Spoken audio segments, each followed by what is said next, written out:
The waning moon illuminates the foliage with its blue-white light, and stars can be seen in the distance. The boy heard some sounds and turned back frightened, expecting something terrible. A gray wolf with a huge mouth bared its sharp fangs, releasing saliva at the sight of the guy. The boy opened his mouth in surprise, realizing what kind of beast he would have to fight.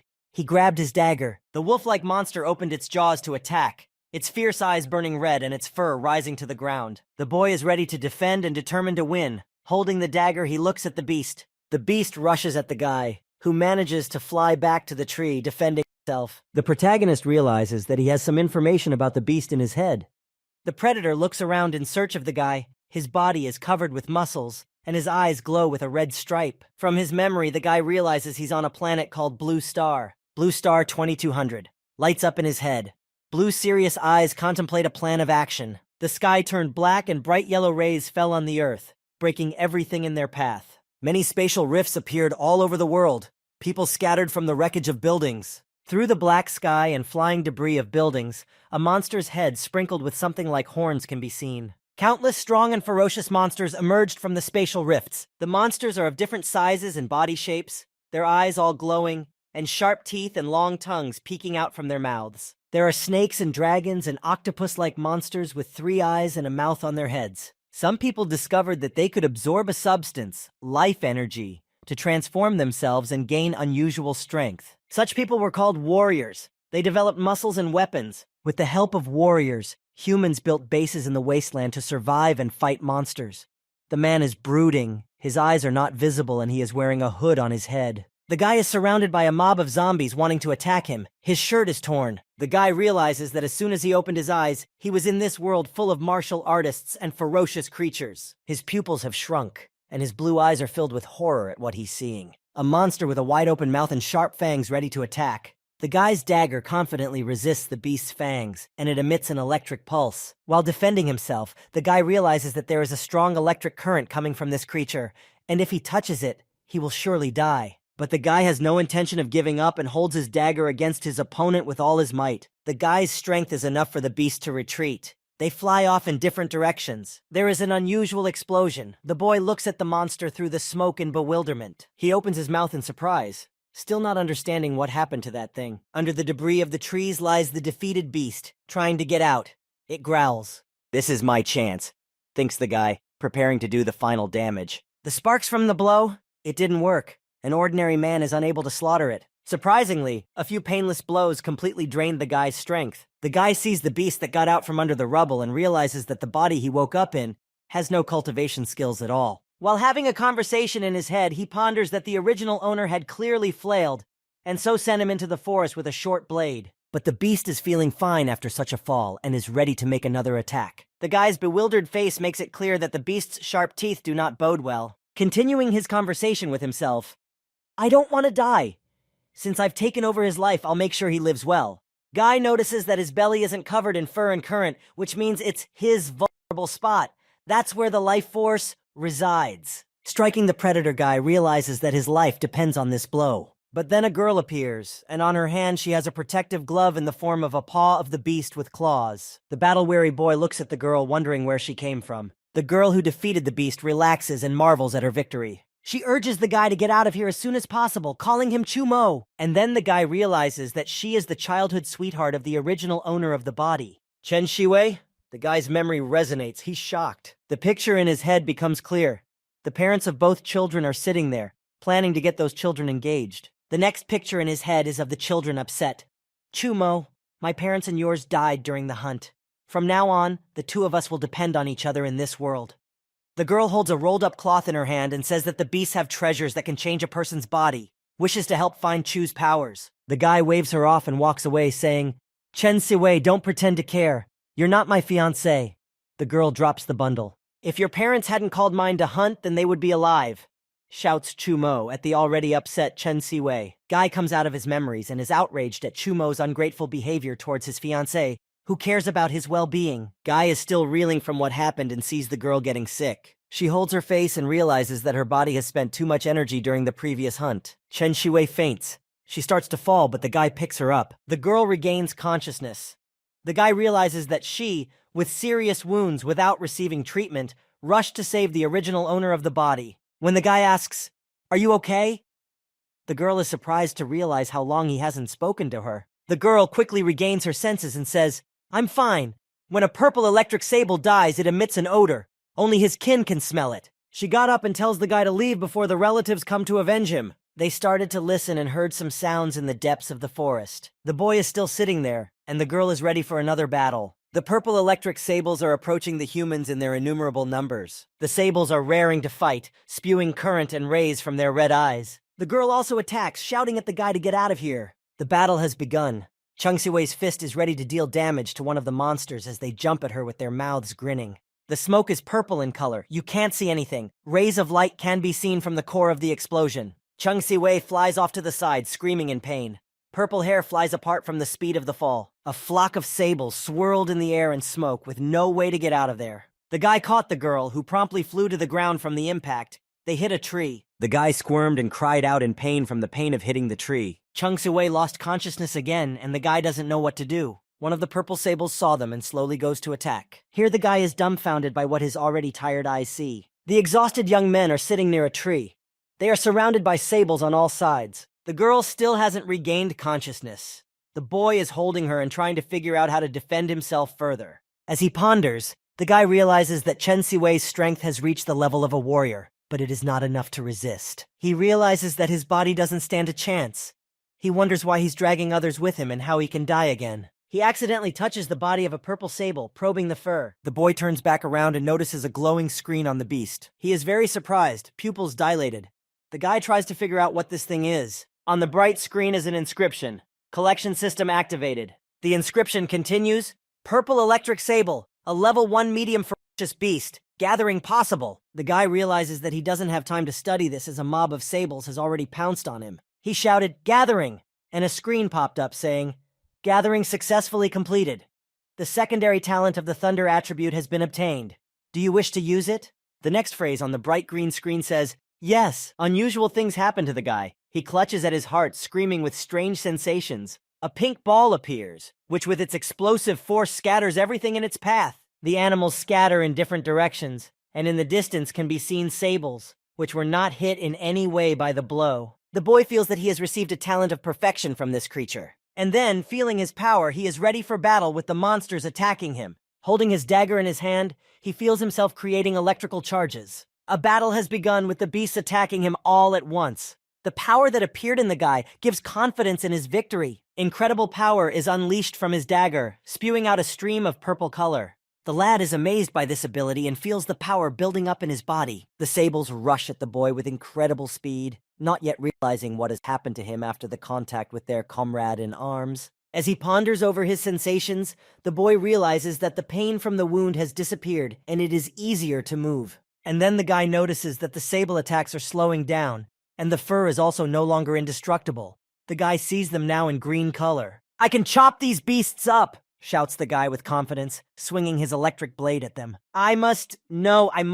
I can defeat the beasts. I can protect Chen Si-wei," the guy continues to say. "Go for it." The guy sets himself up for victory. The battle has begun. The guy is rapidly advancing towards the monsters that are already jumping on him. The guy has plenty of strength and desire to defeat them all, which makes him shout, "Ah!" With a light obedience of his hand, the guy, enveloped by an electric charge, splits the sable into two parts. One by one, the sables fall to the ground defeated. Everything is filled with current beams. The guy finishes this battle and bounces off the bodies, followed by the purple current. He has become very strong, confident, and electric light is released from his eyes. Deep night, dark forest, falling leaves, and defeated sables on the trail. The war is over and silence reigns amidst the carcasses of sables with sharp fangs. The boy stands in front of his enemies and realizes that he has made it. An arrow of current is also released from his eye. Guy realizes that not knowing to what extent the power has reached after the fusion of talent, but he has succeeded. Then he notices the screen in front of him and looks questioningly at the sign shown there. It read, "Master's basic strength, 1,527 Jin. The increased strength of the Master's attribute, Thunder, is 3,089 Jin." Observing the electric waves on his hand, the guy realizes that 3,000 Jin is already the middle stage of a warrior's strength.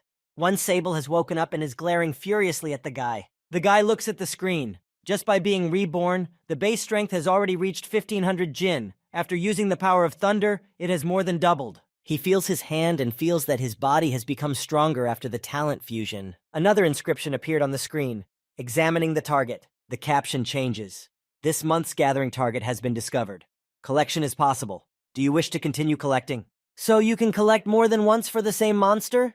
The boy is puzzled, and he decides to continue collecting, confident that he can defeat absolutely all the monsters. And then a bright scarlet bolt of energy erupts from his hand, and his eyes are full of excitement. His energy combined with the blood of the purple electric sable. The screen popped up. The gathering has been successfully completed. The purple electric sable blood essence has been obtained. Guy realizes that the beast blood essence is the essence of the beast itself.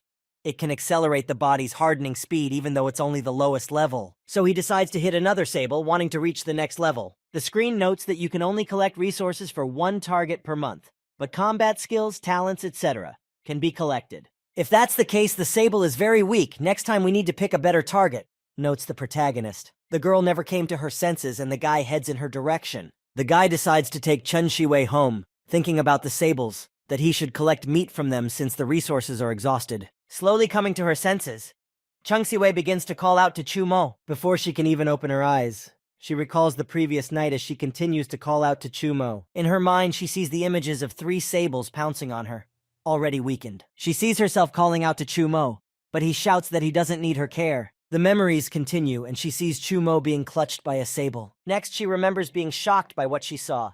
Chu Mo's hand is raised. Her pupils shrinking, she doesn't know if Chu Mo is alive, and whispers his name, hoping he will hear her. Thinking that he is dead, she is struck by the picture. Her body is covered with sweat and her face identifies horror. Chen Siwei tries to get up and feels a tearing pain in her head. A guy comes over and brings her some food, smiling, asks if she's awake. Chu Mo carefully says that the soup is ready and they can have a snack. There are all sorts of goodies on the table, from fried shrimp to hearty soup. Chen Siwei is surprised. She starts to ask Chu Mo if he really cooked it all by himself and how they even got home. Chu Mo puts a plate on the table and explains that he was the one who pulled them out of the forest. He offers to eat since beast meat is very good for a warrior's body.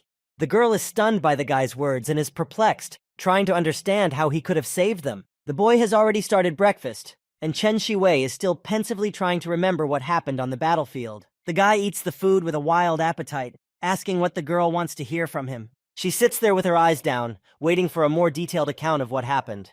And then the guy decides to calm her down, saying that yesterday they were saved by a passing expedition. The girl starts eating without saying a word about Chu Mo's story. The boy decides she's not listening to him. Then the young man decides to leave the girl alone, informing her that the meat of the beast will help heal her wounds.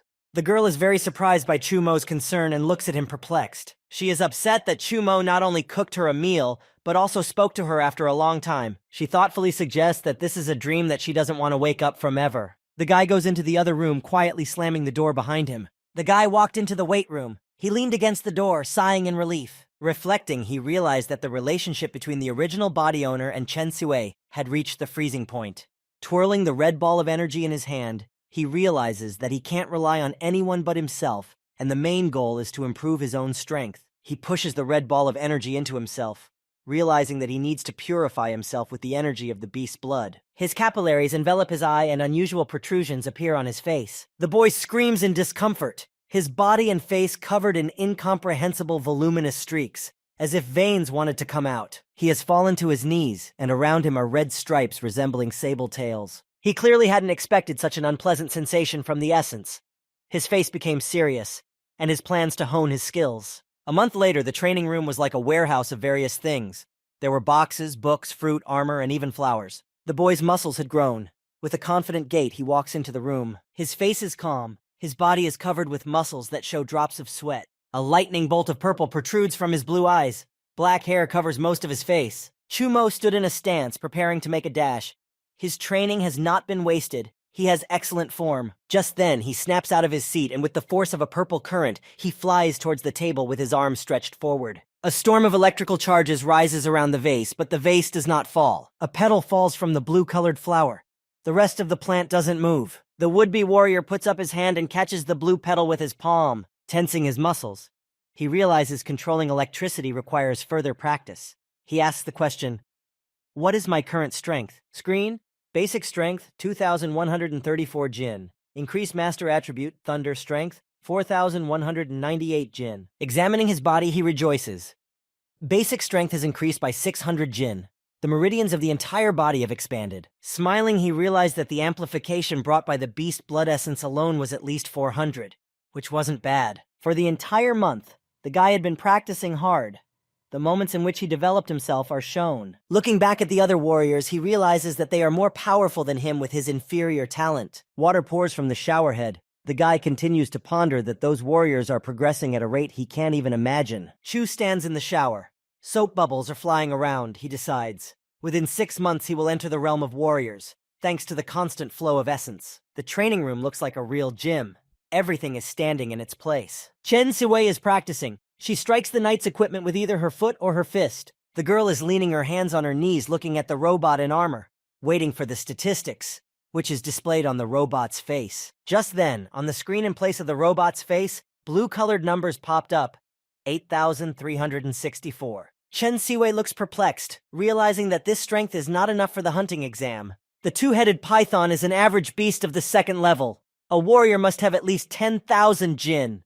The girl pondered, visualizing the serpent. Looking at her hands, the girl is saddened, realizes that she is still far from that level of jin. In front of the girl's eyes, the picture of Chu Mo grabbing Sable again. Then, everything went dark. The girl is incredibly upset. Her eyes are downcast. Chen Siwei was overcome with anger. She punched the robot, shouting that she would definitely become a warrior. Thinking of Chu Mo, she does another damage, saying that the heart of a python is able to change a person's body and she will definitely get it for Chu Mo. Houses and stores are illuminated by the rays of the sun. This is the commercial area of Luoyang security base. Guy walks through the marketplace, where the responses of vendors can be heard with the notice of martial arts sales and the latest earthworm, the lowest level. The guy looks at the stalls of monster carcass parts, hearing that a level 1 wolf chaser is only worth 3 million. All around the guy, screens pop up, telling him that he can collect, offering to start, and explaining what kind of beast lies in front of him. The guy looks at the floor and thinks that buying the corpses of level 1 beasts is not suitable for him. Their talents and body features are inferior to his.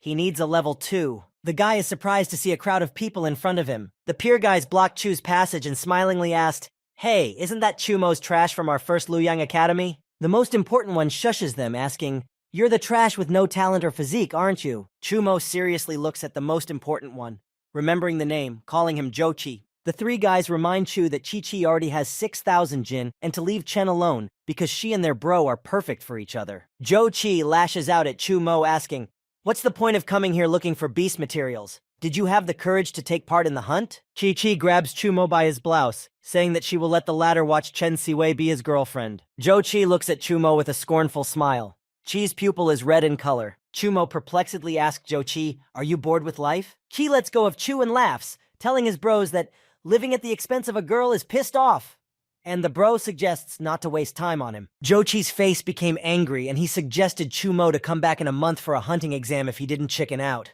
The guy realizes that Jochi wants to kill him, and needs to start training soon and gain an advantage. As he looks at Jochi's trail, he realizes that he can't target 2nd-level beasts, he needs at least 3rd-level beasts to deal with him. As he continues to search the market, he sees that the levels of beasts being sold are too low. He can't find any level 3 beasts. He touches his hand to his chin thoughtfully, thinking of a solution to this pressing problem. A crowd of people are ahead of Chu, saying that the rushing wind squad is returning. They've killed a level 3 beast and are running to see them. Tied with ropes, an earth dragon lies there. The men surround it and ask each other if it's the beast that raged north of the base. There are 5 men following the beast, and Chu Mo wonders if these are the warriors from the rushing wind. Chu feels their strong aura. The guy with the headband explains to the men that their squad is very strong, and the captain is at the warlord realm stage. Calls for the recruitment of the squad. People examine the beast, saying how cool it is, and the kid yells that he wants to join the squad. The screen pops up. Target medium level 3 beast, Earth Dragon. Gathering is possible. Willing to start gathering? Overjoyed, the kid realizes he has found what he needs. This month's target has been found. He needs this beast. He looks at the beast with a smile. The rest of the men are amazed by the troop's prey that they even open their mouths. Some man approaches the beast, saying that this is the first time he's seen a level 3 beast and asks permission to touch it. This is when Chu Mo realizes that this is his chance to make the gathering. He looks at the beast enthusiastically. The boy touches the beast. Energy gathering begins. Yellow energy lines scatter around. The people are surprised and frightened. A yellow ball gathers in Chu Mo's hand. Bright rays swirl around. Chu Mo waits for the end of the gathering. The young warrior walks away. He got a feeling a strong life force almost seeping into his skin. The people didn't realize what happened. People are crowding around, reaching out their hands to touch this monster as soon as possible. The screen in front of Chu's eyes. Gathering successfully completed. The average enhanced physique has been obtained. Would you like to begin the merge? The guy is ecstatic, realizing that this is something that can change the physique of ordinary people.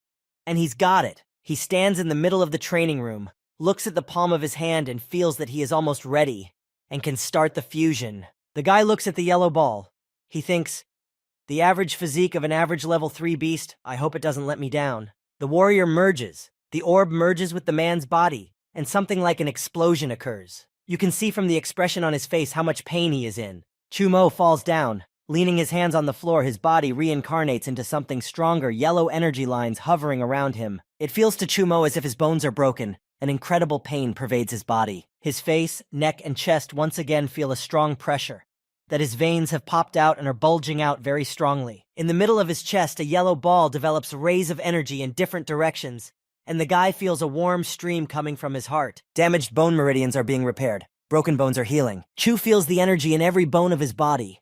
After recovery, the body's strength increases. The boy stands, taking in the energy. The state will last until the body is completely reborn. A purple energy line flies out of his eye once again. His pupils are shrunken and he tries to understand what he is feeling right now. Chu Mo begins to execute the techniques, enjoying that his body speed has become much better. During the movements, he feels as if his body has no weight at all. He makes a fist strike, and energy flows out from it. As he makes another technical punch in the air, he gathers all the energy in his hand without strain. As it hits the robot, it begins to fall from the incredible force of the blow, breaking the wall. The guy, covered in sweat, finishes his technical punch and looks at the robot with confidence in his abilities. He's happy, realizing that in one punch, power exceeding 10 punches in the past and physique is the basis for improvement. On the screen, calculating the combat values. Basic strength, 2,659 Jin. Increased strength, 5,270 Jin. He's very happy because his basic strength has increased by 500. Chu is confident that in a month's time, the strength will be comparable to that of a late-stage disciple. Chu Mo recalls the face of the Chi who is calling for the trial. The guy is sure that if Zhou Qi wants to kill him, Chu will kill him first. First Luoyang Academy is the strongest warrior academy, with the strongest and most numerous faculty. The academy holds regular hunting trials for the students. They will be graded on their performance and rewarded. Today is the academy's test day. Qi is an honored genius. He peaked at 6,000 Jin in 2 months. The students rave about his capabilities, talking about him being promoted to an elite class. The young guys notice Chumo and are perplexed as to how he even dared to come to the hunting trial. Zhou Qi noticed Chumo and turned around with complete displeasure on his face. The disciples started whispering behind Chu's back, surprised that he had come to the trial without any talents. The guys are surprised that he wasn't sent to the 5th Academy. The other guys discuss that Chen Sui is constantly defending him, that Chu is lucky to have a bride, but sitting on his neck is a talent not to be envied.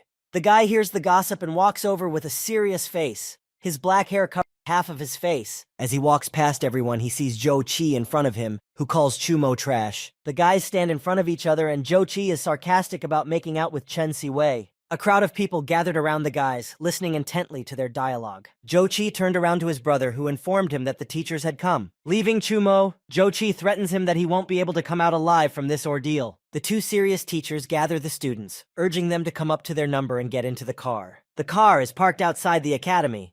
The teachers require the students to line up one by one. They will give details in the car. The trucks drive one by one outside the academy. Teachers and students are gathered on board listening to the mission. Their target is the wilderness area outside the base, an area normally hunted only by warriors. The teacher explains that the area has been cleared of beasts above the 2nd level. An earth dragon has been found there. A radius of 20 miles has been opened up as a hunting area. The second teacher explains that they are with the guards, but if anyone is afraid, let them go back. The students look at them, hiding their emotions behind a serious face, intent on passing the test bravely. As the teacher's monologue continues, the children learn that there will be 3 winners. 3rd place would get a vial of level 2 beast blood. 2nd place will receive 2 vials of level 2 beast blood. The angry teacher explains that for 1st place, the winner will receive 3 vials as well as a bronze level martial arts book. The students are shocked, assuming that the reward is very generous, and only geniuses like Zhou Qi can win 1st place. Teacher Lin informs about the communication talisman. It needs to be crushed to summon help. But one must not relax. The wilderness area is full of dangers. The second teacher informs them that the trial lasts 5 days, and they can leave after the end, and asks if they understood. They shouted with one voice, "Yes!"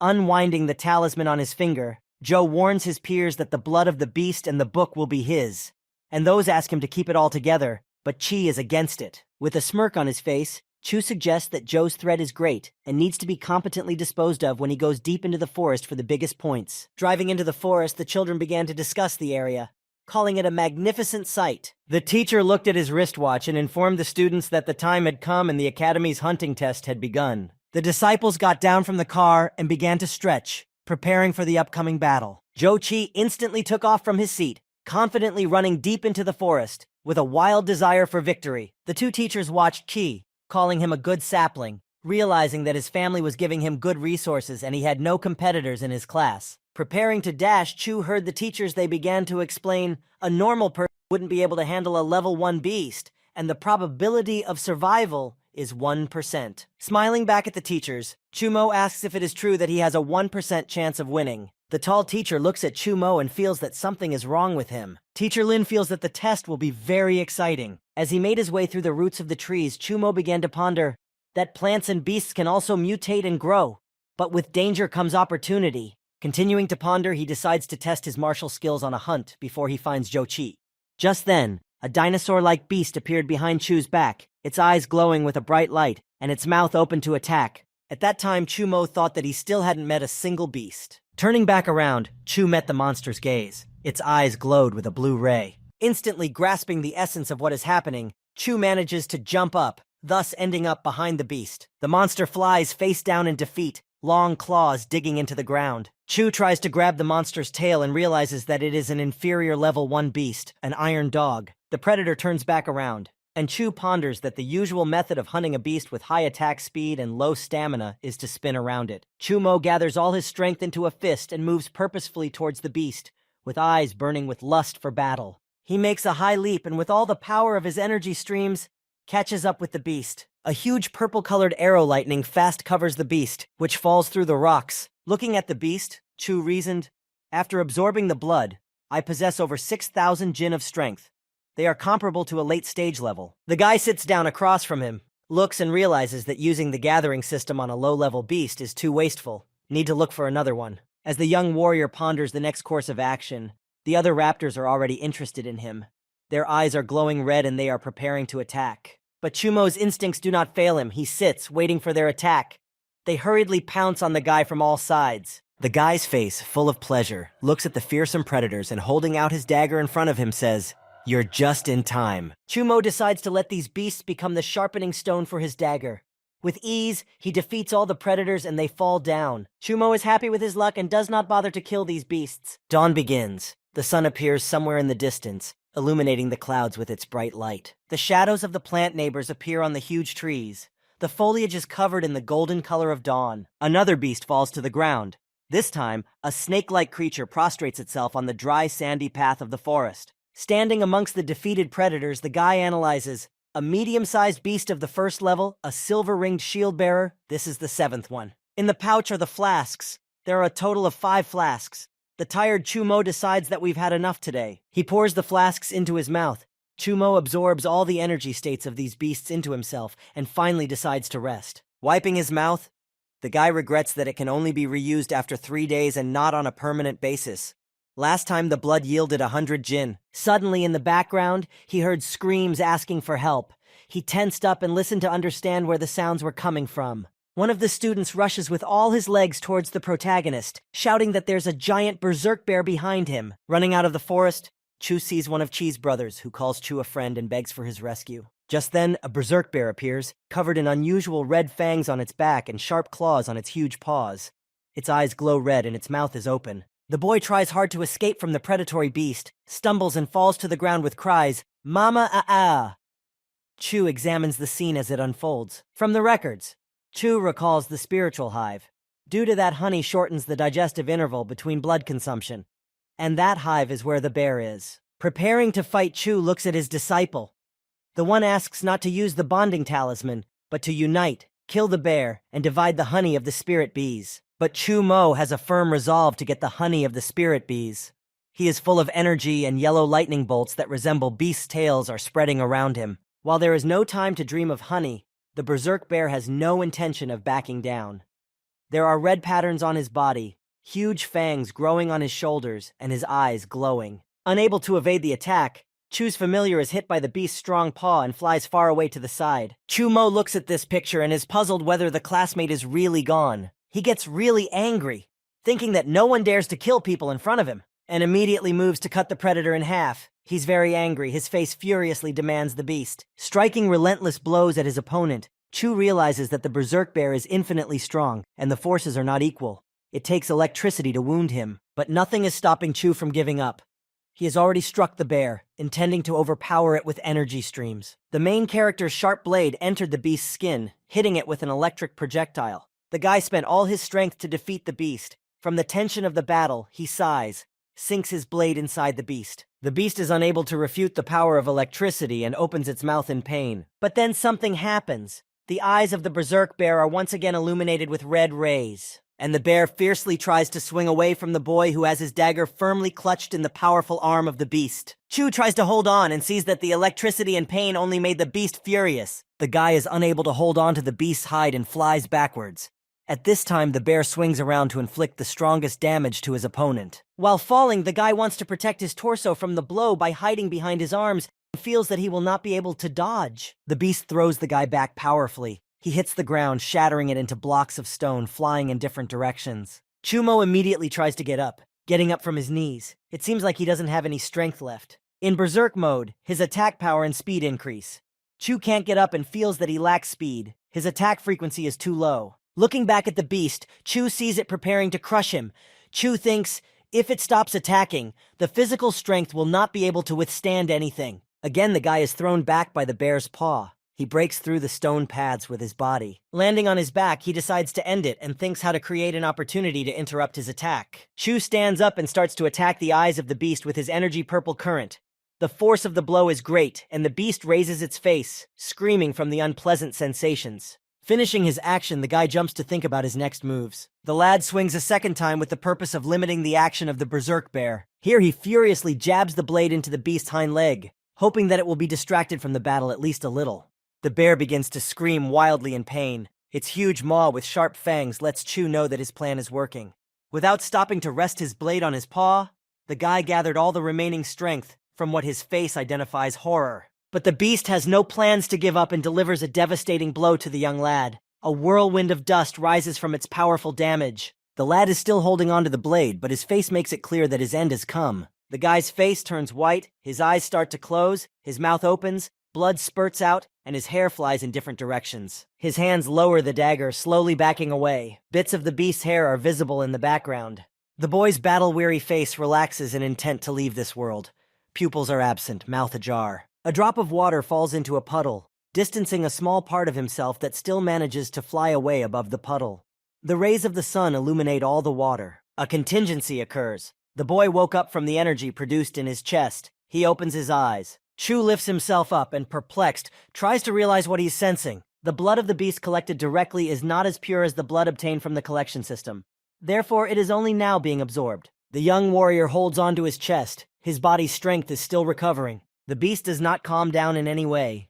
Standing over the boy, the bear swings its powerful paw again. After the strike, it once again sprays dust in which nothing can be seen. With renewed vigor, Chu Mo makes a dash upwards, the electric flow helping him to do so. The blade is raised to make a victorious strike. Chu Mo gathers his energy in his fist, intending to strike again. Out of anger towards the monsters, he calls the bear a vile brat. Chu pounced at the berserk bear, giving off the maximum amount of energy current. Finally, the bear was defeated. The bear fell to the floor with extraordinary strength. Beautiful white birds began to circle in the clouds above the dense and dangerous forest. Chu clung to his knee. He had no more strength left. The beast had been defeated. Coming to his senses, the guy realized that even a level 1 beast is strong and can render a man defenseless with a single blow. He is alive due to the power of blood. Running along the path that Chu's mind knew changes, he realized that speed is crucial. Walking away from the monster carcass, Chu thinks that if he can find a talent for the wind attribute, he will be able to compensate for his shortcomings. The guy wishes to raise his combat strength. Words of killing aura are heard from somewhere. Guy turns around. Chu peeks out from between the trees and notices Zhou Qi flying swiftly towards him. Zhou Qi, with the power of wind, instantly appears in front of Chu's face, looking at Chu arrogantly, with a reproachful smile. Chumo did not expect it. His face announces surprise and shock, but it turns out that Zhou Qi possesses the wind attribute. Zhou Qi examines the battle scene. It turns out he heard the commotion and flew over to deal with Chu. Qi believes that Chumo is to blame for what happened. Gathering the energy ball in his hand, Zhou Qi is glad that Chu gave him the opportunity to find him. Zhou Qi thought of a story. A disciple was fighting a bear and you decided to kill the guy. But here I was passing by, and seeing your cruelty, I massacred you. Zhou Qi's fierce, battle-hungry face looks at the guy with a caustic smile. Qi asks Chu, "What do you think? Would it make a good story?" The protagonist is angry. He silently tolerates his rival's remarks. Qi says, "Actually, there's no grudge between us. It's just a pity that you're Chen Shui's fiancé. You're lucky to have her. Otherwise, you're in trouble, for you're a weakling." Chumo continued to listen to Zhou Qi and agreed with his words. Zhou Qi was surprised at the confirmation of his words, but warns Chu that by agreeing with him, Qi will not pity him. This is when Chumo pulls out his blade, explains to Zhou Qi exactly what he's right about, namely that there is no grudge between them, and that Chen Siwei is my fiancé. Strikes a brutal blow from above on Qi, continuing Chu's thought that Qi needs to say goodbye to his life. Due to the wind attribute, Zhou Qi manages to fly aside, and Chumo misses with his blade that emits purple light. Zhou Qi is surprised that Chumo has a talent for the thunder attribute. After all, Chumo had been pretending to be an ordinary person the entire time. The opponent is reflected with green light. He deftly bounces away from Chumo, and he is amazed at the speed of the wind attribute talent. Chumo is unsurprised by Zhou Qi's wind attribute talent. In an attempt to strike Chumo, Zhou Qi pulled out his long sword and struck with wind energy. It's hard for Chumo to deal with such speed. The bright light from the sword prevents Chu from reacting quickly. The guy realizes that he can't dodge in time, but he will be able to strike back defensively. The two talents collide. An unusual explosive reaction hovers in the air between the guys. Zhou Qi sees that Chu was able to pierce his wind blade. He is very surprised by this, which can clearly be seen from his facial expression. Chu immediately ran back to the tree, realizing that Zhou Qi's attack would not be able to withstand it. Zhou Qi, perplexed by what had happened, flew past the trees in search of Chumo. Crouching on a thick tree branch, Qi begins to ponder that since he broke Chumo's sky-piercing blade, it means that he is at the late stage of a disciple. Zhou Qi is very angry. Not accepting such circumstances, he reminds Chu that the one is a recognized trash that is incapable of cultivating. Chumo can vaguely see through the white tails of smoke, and he informs Zhou Qi, "What you see may not be true." The guy stands up and decides that now is a good time to test his skills after a special training on how to accurately control the thunder talent. Zhou Qi carefully observes Chumo and is amazed at what he sees, for Chu's talent control surpasses even the level of a late disciple. Flying away from his former position, a startled Zhou Qi assures Chu that with the wind attribute talent, he would never hit him. Chu's control over the talent is indeed astonishing. The energy streams that were previously flying in different directions now hold the shape of a ball, but Zhou Qi has no intention of giving up and wishes to inflict damage on Chu, even though he is a late-stage disciple level. Chumo tries to dodge, which requires him to fall to the ground. A wind energy flies next to his face and Chu squints at the bright light. Striking numerous blows with his sword, Zhou is eager to massacre Chu and informs him that they are abyss and he will not live. Chu ponders that even causing small wounds, Qi will crush me. The others come running and observe the picture of two students fighting. Dodging another blow, Chu continues to ponder that Qi not only has speed, but also reflexes are very high. Decides to seize his talent. Chumo realizes that no matter how he moves, the last point of impact is always near him, and decides to predict the trajectory of the Qi. Chu stands up, defending himself with thunder energy, analyzing where the last trajectory was. The frequency of attacks is about once every 4 to 6 seconds, Chu ponders. Zhou Qi continues to hover around Chumo as he follows his logic, predicting an attack at a certain location. Confident that he is right, Chu tucks the electric bow with an arrow, aiming at the expected point of attack, Zhou Qi. The immensely sized purple electric arrow swiftly travels towards its target point, spewing out a bright light. Seeing the huge arrow in front of him, Zhou Qi realizes that there is no way he can dodge it in time. The arrow confidently catches up with the enemy. In the reflection of his eye, Zhou sees the arrow getting closer and closer. His eye reflects the fear of such a harsh gift. Zhou Qi caught the arrow's strike with his body. He flew back towards a tree and screamed from the painful blow. Zhou Qi was left without both his talent and his life. The disciple's last words were, "Not impossible!" After such a battle, Chu tries to catch his breath. happy that he had anticipated the attack successfully. Now the main thing is to make sure that Joe doesn't get up again. Joe Chi has the strength left to speak, and looking at Chu, he calls him trash again. Joe Chi is upset at his defeat. He's disappointed in himself. His eyes are filled with sadness and pain. He can't believe that he lost to trash. A strong winner goes very serious. His jacket is ripped, and in his hand is his legendary blade. The guy's confident, and he's got one more goal in mind. And that goal is to finish off Joe Chi for good. While Chi-Chi shouts for Chu to wait for his return, Chu has already approached Chi-Chi and stood in front of his opponent's face. Screaming in fear, Chi assures Chu that he has no right to do this to him. After all, his father is a late-stage warrior, and he will not let Chu go after this. Fearing his demise, Chi tries to negotiate with Chu by offering him something nice. Chu put a boot on his chest. Chu Mo did not listen to Ki, but only called him noisy. The face is incredibly serious. Chu performed the last action and Cho Chi finally fell silent. Chu Mo's screen wrote, "Target Joe Chi. Gathering is possible. Do you wish to start gathering?" Chu Mo stands in front of Joe Chi's body and agrees to start collecting Joe Chi energy. Confident, ecstatic at his victory, Chu Mo collects the wind attribute and realizes that he has achieved his goal. Chu Mo sets up to try out his new talent. His body begins to glow a bright green color, his face as serious as ever. His eyes began to sparkle like never before. His pupils are shrinking. He's ready for action. One moment later, the protagonist is already in a different place, and behind him there is only a beam from the wind energy flow. Chu Mo continues to move around, marveling at how fast he has become. Following Chu Mo's movements, only streaks of green color remain near the trees. The guy is marveling at his new talent. His body seems to merge with the wind. The speed is more than 3 times faster than before. As he performs various body movements,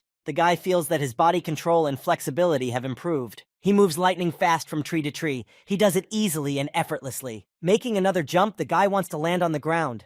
Everything around him lights up in a poisonous green color. That's wind energy. As he lands on the ground, he stops beside Joe Chi's body. Chu Mo feels the incredible power of his body, and he clearly likes it. Chu Mo's pupils emit a heavenly light, bright yellow-colored tongues fly near his hand, and the guy is happy to realize that the wind attribute is very powerful. Chu picked up a book and reads, bronze level, sky-shattering blade, martial skill. Pondering if the skills that Joe Chi had acquired could be collected. Chu considers the orb, realizes that the gathering system is too powerful, and the reward in this challenge is only a bronze-level book. Chu recalls that the destructive Neo Blade has 3 levels. If one mastered the first level, one could cover the blade with a layer of light. Imagining the Chi in front of him making the strikes, Chu continues to analyze. At the 3rd level, it's almost a solid blade of light. Looking at Joe Chi's blade, we can see that it's only level 1 because it was glowing lightly, although its power was not insignificant. Continuing to ponder, Chu decides that if one cultivated to the 3rd level, the attack range could reach 30 meters. That's not a bad skill. A screen suddenly appears. Chu Mo stares in surprise, waiting for the new information to arrive. The screen popped up. It has been discovered that the collection target has a special item that can be collected. Do you wish to start collecting? Yes, no. Questioningly looking at Joe Chi's body, the guy decides to collect the special item. The screen announces that the collection has been successfully completed and the treasure map has been obtained. Examining the scroll, the guy is shocked that the collection system can even collect such things. Throwing the scroll in the air, the guy has a great desire to see what special item is hidden on this map. The map reveals a picture that shows a small mountain. It turns out to be the lair of an earth dragon. The map details the location of the lair. The screen says, 10,000-year-old spiritual remains have been found in the lair. There are other treasures there as well. The boy is surprised, after all, this treasure, which according to rumors, improves the physical data of the warrior. Chu decides to visit the lair to harvest the entire treasure. Behind Joe Chi is the Zhou family, which Chu can't compete with now.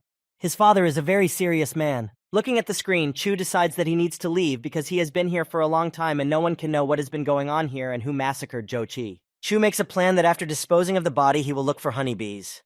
Then he will find a quiet place to cultivate. Before that, we need to see what else Chi has. Full moon. From deep within the hollow of the tree, a bright yellow-colored light can be seen. The guy has found a hive of spirit bees. He collects the flowing honey to his thermos, marveling at how unusual some sort of bee formation looks.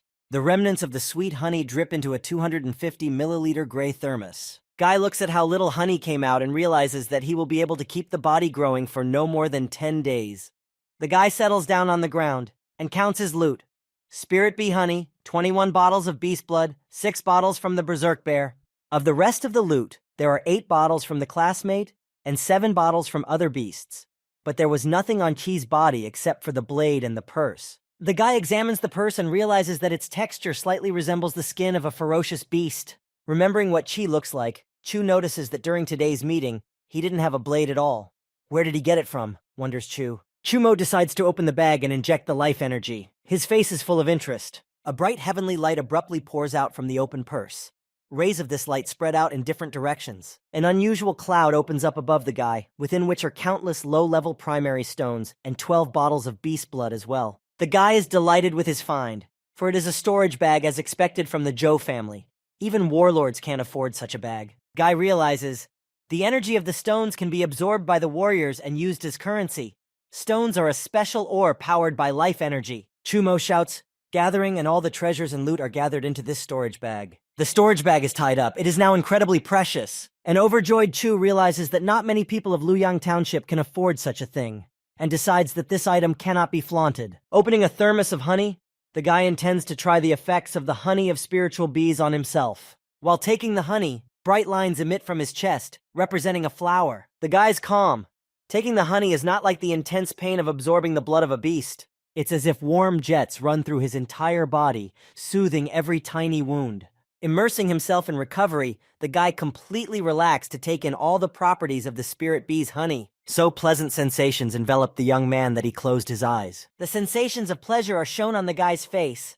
The power of honey gives incredible healing. The lad is filled with the properties of honey and opens his eyes. His pupils are small and his eye color is heavenly. In a moment, a bright yellow border formed around the pupil, from which a streak emanated in both directions. The processing of the blood due to the honey takes a couple of hours rather than 3 days, and the guy enthusiastically realized that a constant supply would allow for plenty of blood to be consumed. Holding the bottle in his hand, the lad decides that he needs to improve himself as much as possible, and at dawn sets out to explore the lair of the Earth Dragon. Flying up above the trees, Chu considers the screen. According to the system, the Earth Dragon's lair is directly ahead. From below, the system shows. Chumo is surprised he got there so quickly. Chu lands near a mountain. A cave can be seen below with darkness inside. Must be here. Chu whirlwinds down just before the entrance to the cave. Guy reasons that this place has already been explored and cleared, and no one would have guessed that right under the committee's nose, the Zhou family had hidden treasures. The guy has been walking down for over 10 minutes now and still hasn't reached the end. The cave turned out to be quite deep. The system alerted with a notification that the right wall was hiding treasures. Chumo questioningly walks over to the wall and begins to touch it. His fingers delve deeper into the blue liquid. The guy is surprised at the system's ability, after all. It might not be a natural coating, but a concealment technique. Reaching inside, he passes the concealment technique in the form of blue waves, of unusual consistency. Here the guy finds a whole pool of unusual liquid called 10,000-year-old spiritual remains. The liquid is glowing incredibly bright. There is a lot of liquid and it is under the stone path. The guy notices an unusual balloon, assuming it is a byproduct of the spiritual remains. Examining the balloon, the lad decides to investigate later. He has heard that where treasures of heaven and earth are born, there are accompanying spirits. Picking up the liquid in his hands, the guy tries to figure out what to do with it, what the book says about it. Doesn't know. He assumes that it is necessary to impregnate the skin. Remembering himself as a child, Chu intends to jump into the water. In a split second, the kid sheds his clothes and jumps in screaming, 10,000-year-old spiritual remains, bombshell! The glowing blue light of the water gives the kid a strange sensation. It seems to the guy that the remains contain the emotions of life and death creatures, the souls of mammoths, flowers. All this represents turbidity and sadness in a young man. Over the millennia, merging into some powerful force full of martial energy, fearsome creatures in the form of fish and dinosaurs are recalled. The energy of lions and tigers in combat is felt while dipping in these remains. The guy comes out of the transforming into something better, water, feeling that this energy is very heavy, bloody, but infinitely alive.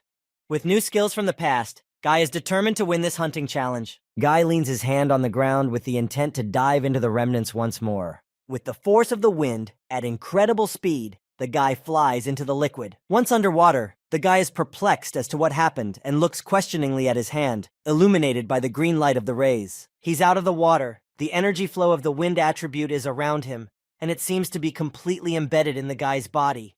He can barely feel his weight. Chumo opened the system. Property check. High cultivation physique. High thunder attribute talent. High wind attribute talent. The guy turns around at the spiritual remnants, happy that the attributes had improved by 1 level.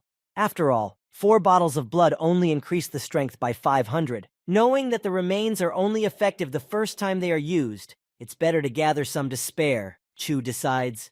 He left the rest in case others need it. The guy, satisfied with his achievements, happily juggles the bottle with 10,000 years of spiritual remains. Mary Chu decides to try to advance to the next level. There are 3 days left until the end of the challenge, the lad recalls. 3 days later, the teachers gather the ones who came out, calling for them to line up and summarize the results. Teacher Lin hands over the prizes to the winners and announces the results. Mei Guantao, 13 points. The second teacher stares emotionlessly at the children. A crowd of students have gathered and are listening attentively to the results. Yuan Hanyi, 6 points. Kui Ning, 21 points. Lu Chen, 19 points. One kid shouts out frustratedly that he did very poorly in the test. Another student hopes to come in second place with his 677 points. The people are discussing that definitely Zhou Qi took first place. One of the guys notices a person coming and is surprised. Chumo is someone no one expected to see. Everyone was sure that he wouldn't survive in the wild territory. The guy is serious and doesn't pay attention to the gossip of the people around him. Chumo walked over to the table and began to open his backpack of loot, turning to the teacher to look at his grades. The teachers didn't expect to see such variety in a guy's backpack. They were confused. The tall teacher thought about something, drops of sweat appearing on his face. Teacher Lin counted 103 points, but the youths are outraged and don't believe that Trash Chu could have collected that much. They assumed that he was cheating. Looking at his watch, one teacher shouted that time was up and the test was over. The girls were upset that Zhou Qi hadn't returned and hoped that he hadn't gotten into trouble, assuming that Chu Mo was collecting the leftovers after Zhou Qi. The strict teacher asked Chu Mo if he had encountered Zhou Qi in the jungle, to which Chu replied that he had not. He does not believe Chu, and clarifies whether the latter is not lying and where he got these animal materials. Chu Mo explains that he hunted the beasts himself. He has a serious look on his face. Lin intervenes and tries to calm his colleague down, saying that Chu Mo would not have been able to kill Zhou Qi on his own. The stern teacher agreed with Teacher Lin, and decided to announce that the first place in this hunting trial goes to Chu Mo. A satisfied Chu Mo enjoys his victory, while the classmates around him can't believe what they heard. The teacher informs them that there is a danger in the forest that could have taken Zhou Qi, and it is impossible to stay here. The reward will be presented at the academy. While Chu Mo was climbing into the truck, he was called away by the strict teacher. The teacher decided to warn Chu that after the award, he better not go out. After all, the Qi family would not believe that he was not involved in Zhou's death. Inside the Zhou family home in Luoyang Base, it was clearly not a peaceful night. The head of the family, Zhou Cheng, clarifies the information, surprised that his son died in a simple academy, and asks if his body has been found. The Zhou family's early-stage warrior master, Kei Nian, talks about the prizefighter and the former clashes between his son and Chu over a woman. The face of the head of the Zhou family changed to a fierce face. He is perplexed at how a worthless man could win. Qi father wrapped his arms around the snow leopard's head as he gritted his teeth, sensing his master's emotions. "Nonsense!" shouts the angered Zhou Qi father. Flashes of anger overpowered him. The beast flies away from his master's hand, and Master Kei Nian kneels down, asking his master to calm down. Zhou Cheng: "There is a demon lurking in everything abnormal. Quickly bring him to me. He might be related to the secret treasure that Zhou Qi was supposed to find." It was late evening. The lights in the 5-story houses are no longer on. Everywhere is quiet and peaceful. Chen Siwei has returned home with a bag. She looks around the room questioningly. The girl has a look of surprise on her face as she notices that no one is home. The girl puts the bag on the table and sees plates of food. She is struck by Chu's behavior. He prepares food every day as if he were a completely different person. The girl came to the hall hungry, as she intends to reach the warrior realm in a month at the trials. She needs to get the heart of a 2-headed python. Then she notices pink marks on the board. She stares in surprise, and wonders when she had time to use the electric current, because that's what those marks are from. The moon has risen over the city. The sky is studded with stars. Clouds drift away. Something's happening in the abandoned area outside the base. The screen reads, "Calculating combat values. Master's core strength 9,999 Jin. Strength 19,700 Jin." Looking at the information on the screen, the guy ponders that there was no improvement in the past 10 days. But after the tests, the strength had risen significantly. Chu Mo had reached the peak of a disciple. "We need to overcome the narrow space to enter the warrior realm," the boy decides. But for a change, he needs to practice the bronze-level technique, Luo Yan Step. The book is the reward for the hunting challenge. At the beginning of the technique, concentrate most of the energy on your feet, concentrate the rest throughout your body. The shoe shone with a bright light. Practicing the new movements, the guy's feet moved with palpable energy. South, southeast, the guy says to himself, and one of his legs drops off. The guy falls over, and it comes to him that not only does he need to control his life energy, but he also needs to watch his breathing. He starts to move around and realizes that the movement of his whole body and even his heartbeat is accelerated. A normal warrior shouldn't be using this. The guy relaxes and ponders that with the wind attribute talent, it's like this technique was made especially for him.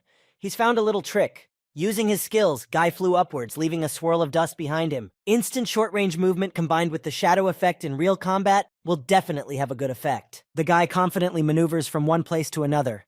The practical training is going well. One more time! Guy shouts to himself involvedly, hopping around the abandoned area. The crescent moon has risen even higher. Clouds surround it. Lights are on in all the houses. Out of breath, the guy finishes practicing, deciding that enough is enough for today and it's time to go home. Just then, the guy hears some rustling and starts to listen, looking around. The young man stands at the sight of a stranger who has landed not far from him. A serious-looking man of age asks the guy's name. He informs him that the master invites him to the banquet and that his invitation should not be disregarded. Chu does not want to continue the conversation, saying that he does not know and does not want to know him any master. But the stranger insists, saying that the master is Zhou Cheng.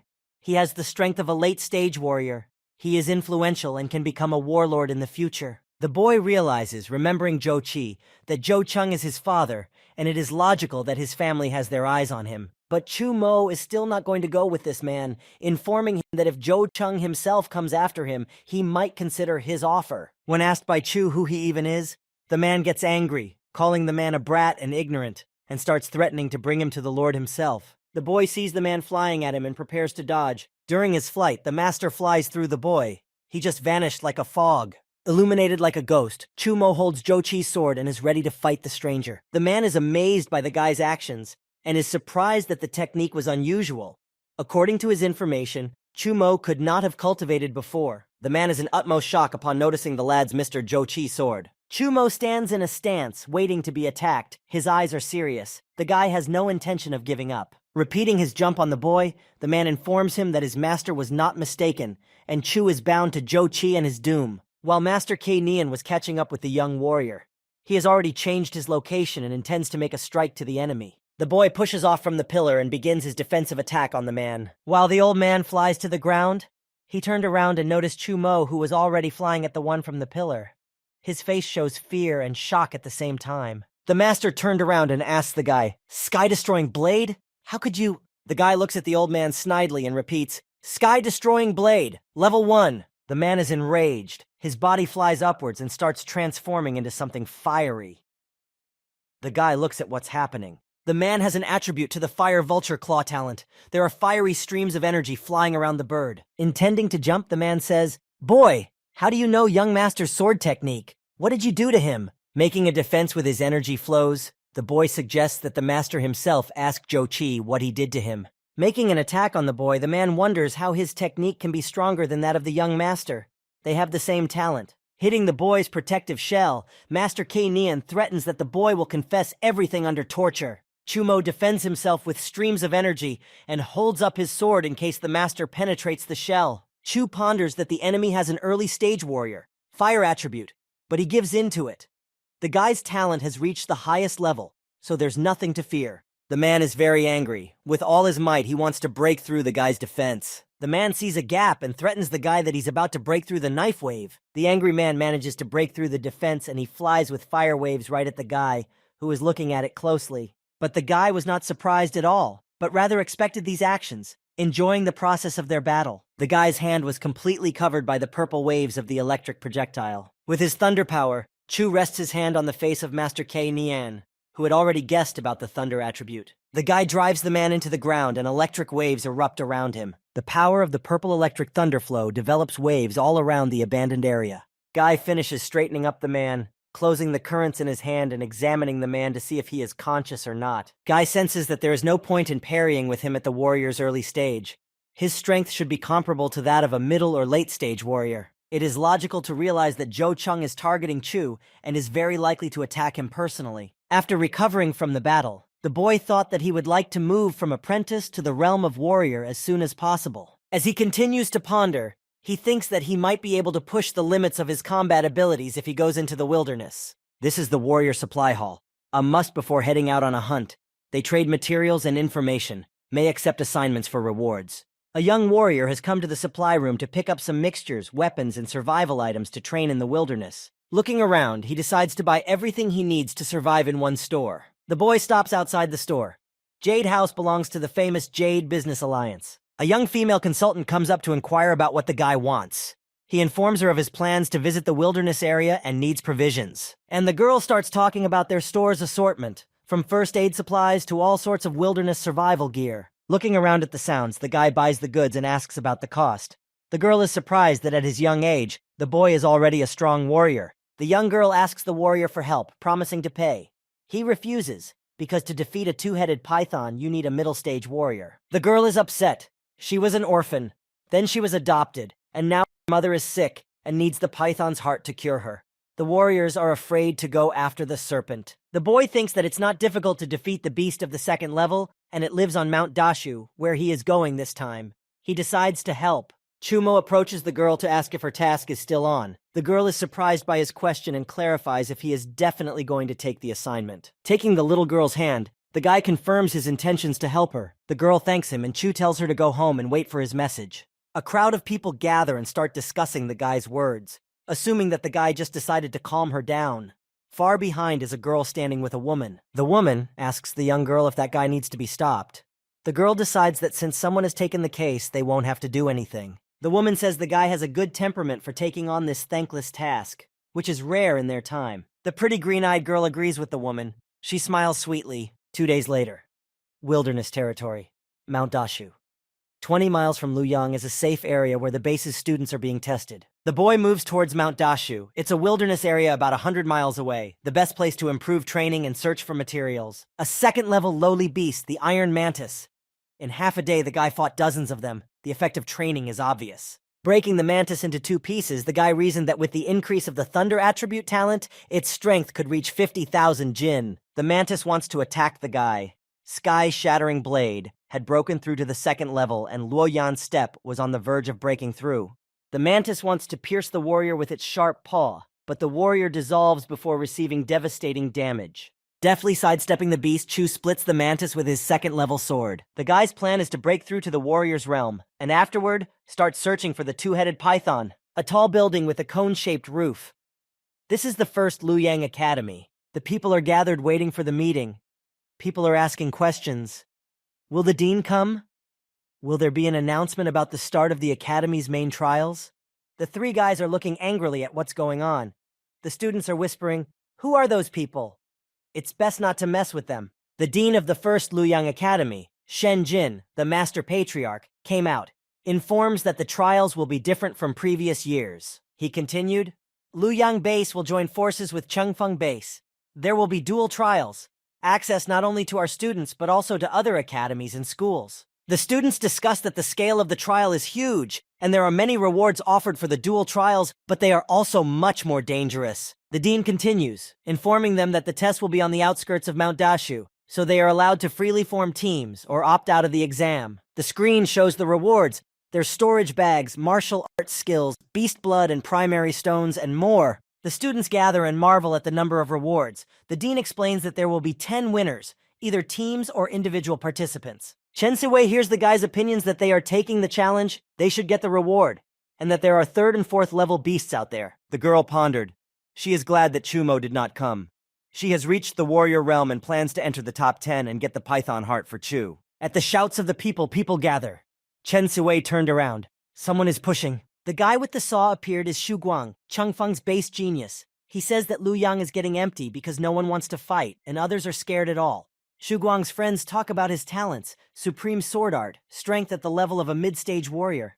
They urge everyone to be happy for him. The students of Luoyang Academy respond to the boy's words that they are trash by saying that at the test, they will learn what it means to spew misfortune out of their mouths. Xu Guang smiled evilly in response to those Luoyang Academy guys' words. Spewing out a red energy stream, Xu makes a strike towards the Luoyang disciples. They have no time to do anything, realizing that the attack is sudden. Everything around them is covered in gray smoke. Nothing can be seen, and it's unclear what happened. At the point of Guiyang's punch, Chen Shuwei put her strong arm up.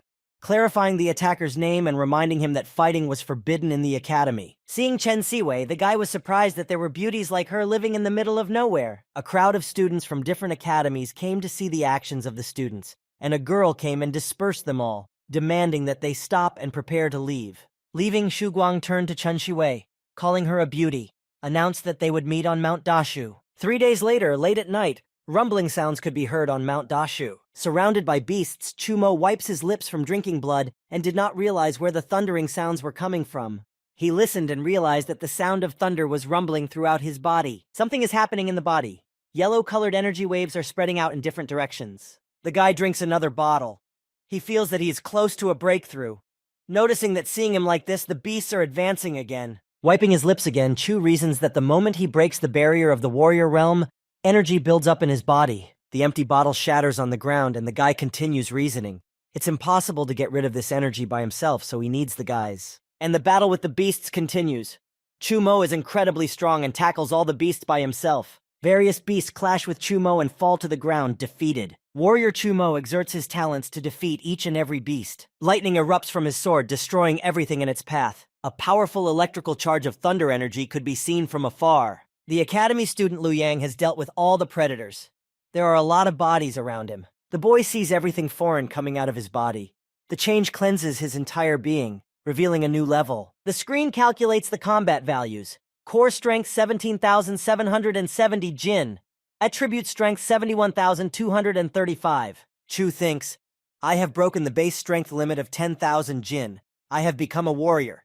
After attributing attributes, I can fight mid-stage warriors. He looks away. He thinks that he doesn't have to be afraid of Zhou Cheng now, as he is almost able to defy him. The guy walked towards the python's habitat while practicing, but he didn't expect to encounter it much earlier. Looking at the two-headed python, the lad realizes that he was attracted by the noise of the breach. In front of Chu, a second-level medium beast, the two-headed python appeared. It has red eyes like all the other beasts. The guy thinks that with such an aura, the python is clearly close to the highest second level, and it's comparable to a late-stage warrior level. The python is many times larger than the boy.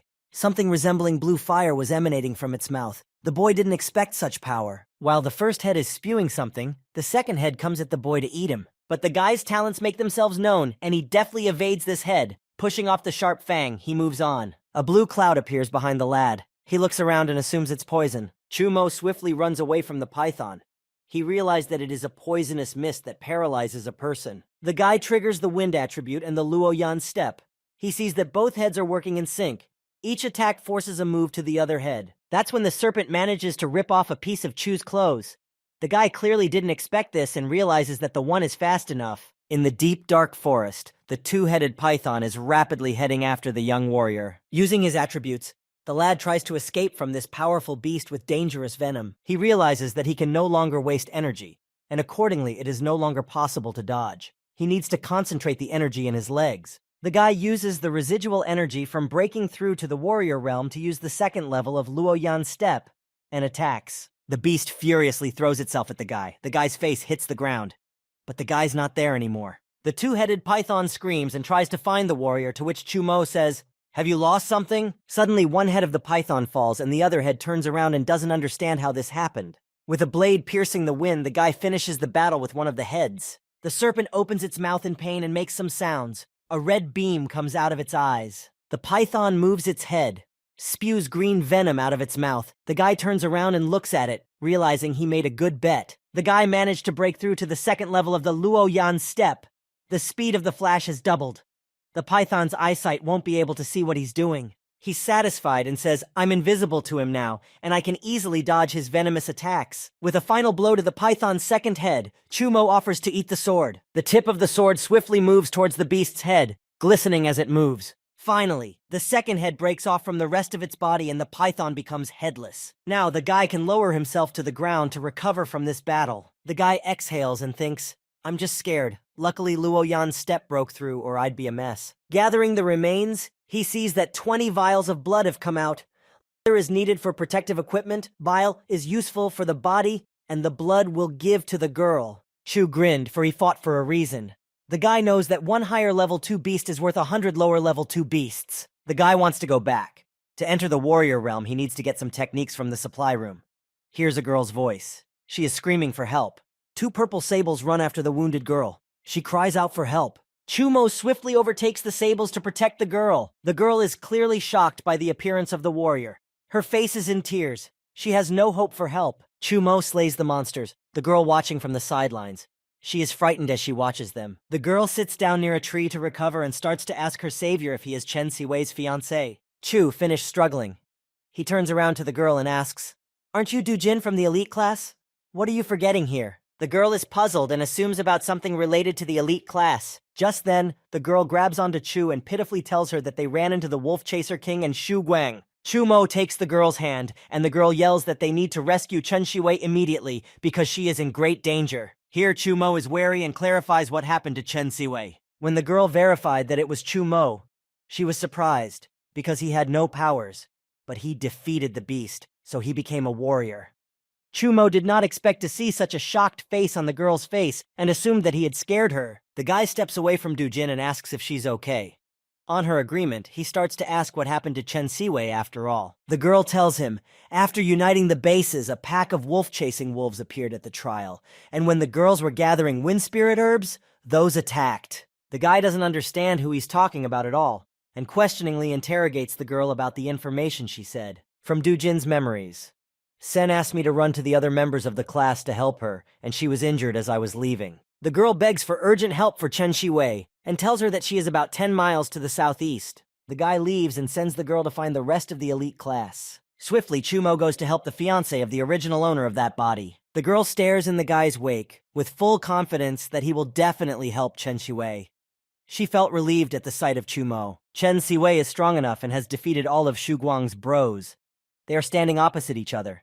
She has energy gloves and he has a big saw. The girl is determined to defeat her opponent. She looks at him angrily. Shu Dai suggests the girl to follow him after all.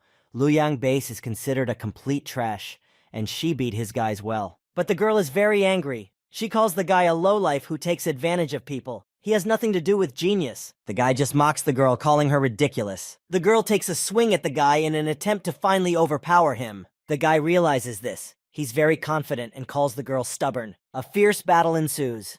There are tongues of energy streams coming from both students. The Wolf King is very serious and wants to show the girl the gulf between them. The girl uses all her powers to do damage to her opponent. Both warriors are determined to win. They are very strong. The students make the most of their abilities. The girl takes a blow from her opponent and falls to the ground exhausted. She tries to regain consciousness. She's all bruised and in pain. The guy looks at the girl, informing her that he feels sorry to see her looking very weak. Chen Siwei has to listen about her last chance to come to his side. The girl looks at the wolf-chasing king angrily. You can see the hatred in her eyes. Shulei explains that after awakening his talent for supreme sword techniques and becoming the #1 in Changfeng base, no one could reject him. Therefore, the guy decides not to persuade the girl and send her to rest. Chen Siwei is upset, not believing that her life will end now. She is disappointed in her abilities and prepares to humbly retire from life. Shulei swings his sword and enthusiastically proclaims victory over the girl. Just then, Chumo arrives and demands that he take his hands off Chen Shiwei. The girl and Shu Guang are surprised at this unforeseen turn of events. The battle of the strongest has begun. Both warriors are quite strong and the outcome is impossible to predict. An evil expression accompanies Shu Guang's face. He intends to win absolutely everyone who stands in his way. From the power of Chumo's sword, Shu Guang does not have the strength to stay still and rolls backwards, tugging his shoe against the ground. His talents are not enough to resist his opponent. The red-haired guy can't resist Chumo's strength. Shulei's hands are showing blood because Chumo's strength and speed is unbelievable. The guy begins to ponder. I am at the middle stage of a warrior. How could you push me away? Who are you? Where in Luoyang would such a person come from? Just then, a purple dragon of unbelievable size announces itself behind Chumo. Chu stands in front of his opponent, showing off his talent, and tells Shu Guang that he's talking too much. The girl is in a pre-fainting state. She hears a slightly familiar voice. The girl tries to look at the guy, seeing a guy in ragged clothes and a blade in his hands in front of her. But the guy has no intention of giving up and displays his supreme swordsmanship, the attribute of ice. Observing what is happening, Chumo commendably assesses his opponent's capabilities and decides to use the Luoyan step. Behind him, the guy notices Chen Siwei and realizes that if he dodges, she will get hit. Chumo activates his attributes to overpower the restless opponent. The battle continues. Chen Siwei stands behind and watches the scene, and Xu Guang releases crystals towards the Luoyang Academy students. A large crystal hits Chen Siwei's face, and she flies backwards, receiving tremendous pain from the impact. Chu Mo turns around and sees what happened to the girl. She falls to the ground and loses consciousness. The guy is incredibly angry and threatens Xu Guang with swift retribution. Not paying attention to the scattering of crystals, Chu swoops at Xu Lei. He tries to stay on his feet, but he fails. Being puzzled, Xu Guang doesn't understand how a Luoyang disciple can not only have the talent of a late warrior, but even a realm warrior. The same is true for Xu. The red-haired fellow can't believe how Chu Mo can kill a self-similar. A sword tip with an electric energy charge appears right in front of his nose. Chu got tired of talking and decided to explain that with the gathering system, talents are added to the base strength, so nothing is impossible. A bright month illuminated the peaks of the Dashu Mountains. Numerous stars scattered in the sky. Chu Mo, relieved after fighting with Xu Guang, he puts away his sword and rejoices in his victory. Chu Mo notices Xu Guang's storage bag. He decides to look in it. In the bag, the guy had tens of thousands of low-level primary stones and very many ferocious beast materials. Chu decided to give the bag to Siwei so that she would achieve good results in the trial. Decided to get rid of Xu's body and carry his friend to a safe place. The guy reaches his hand towards the body of the enemy. He wishes to check what attribute of talent Xu Guang has so that he can draw it for himself. The screen showed, "Gathering successfully completed. A supreme sword art has been obtained. Willing to begin the fusion?" Morning had begun. The sun had awakened, illuminating the entire forest with its bright rays. The lad started training from the morning, practicing his new skills. The young lad can feel the breathing rhythm and even the aura of the sword. The sword feels like it's alive. Then he hears some sounds behind him and turns around, preparing for another battle. The guy shows Xu Lei's sword art on the purple electric sable. Crystals are flying in different directions. The sable crystallized. The thunder sword of wild cold sorrow collected from Xu Guang is useful. The ice attribute is due to the sword skills. The guy looks at the screen. It shows another battle skill, silver level. Chu is surprised that due to the gathering system and the combination of the two talents along with the basic strength, the influence surpasses that of Xu Guang. Chu's data, 18,290 Jin, strength of thunder, wind attribute 75,314 Jin, high physique. Skills, supreme talent of sword wielding / thunder / wind attribute. Step Luo second level, sky shattering blade bronze level, medium level thunder sword. The guy decides to go back after all. The cultivation effect is good enough, but the sword is already worn out, and it's time to buy a new one. Chu Mo remembers that a whole month has passed in a foreign territory. That girl must have already waited for him. 2 days later, the warrior's supply hall is illuminated by the bright sunset. The girl is sitting in the waiting room, hoping that Chu Mo will return with the heart of the two-headed python for her sick mom. She heard someone's footsteps and lurks waiting to see her hero. 2 girls walked into the waiting room. The girl realized it wasn't Chu Mo. Some guy approached the girl explaining to her that the serpent was strong enough and the guy probably died in the jungle. Or didn't go there at all. The girl is very worried that maybe the guy is right. She clutches at her skirt from the tension and worry in her soul. She starts to cry, because she doesn't know what she'll do if the warrior doesn't come back. Suddenly, a guy walks into the waiting room. He's wearing a cape and brown boots. People saw Chu Mo and were very surprised. The excited guys and the girl open their mouths. The girl notices Chu Mo, who informs her that he has completed her task. The hero holds a bottle with the heart of a two-headed python and hands it to the girl. A cheerful Chu Mo looks at the girl and is very happy that he was able to help this poor little girl. The little girl can't believe her eyes. She is unrealistically touched by the act of a stranger to her. The boy hands the bottle to the little girl and informs her that the task has been completed successfully, and she can see for herself that it is what she asked for. The girl looks at the heart with her big and surprised eyes, not realizing if this is really what she needed. A young man walks over to make sure Chu Mo is being truthful, informing that the little girl is not good at such things. The boy cheerfully informs that this is not just a snake heart, but the heart of a two-headed python of the highest second level, and the little girl's mom will be saved. The girl can barely hold back tears of joy, and as a token of gratitude, as promised, gives the python's egg, which has not hatched for 10 years. In the chest on a soft cushion was a huge python egg. The boy took the reward and headed for the exit, but the girl asked the boy to stop. The young warrior turned puzzled towards the girl, asking how he could help her yet. The girl decided to ask why the guy agreed to such a difficult task.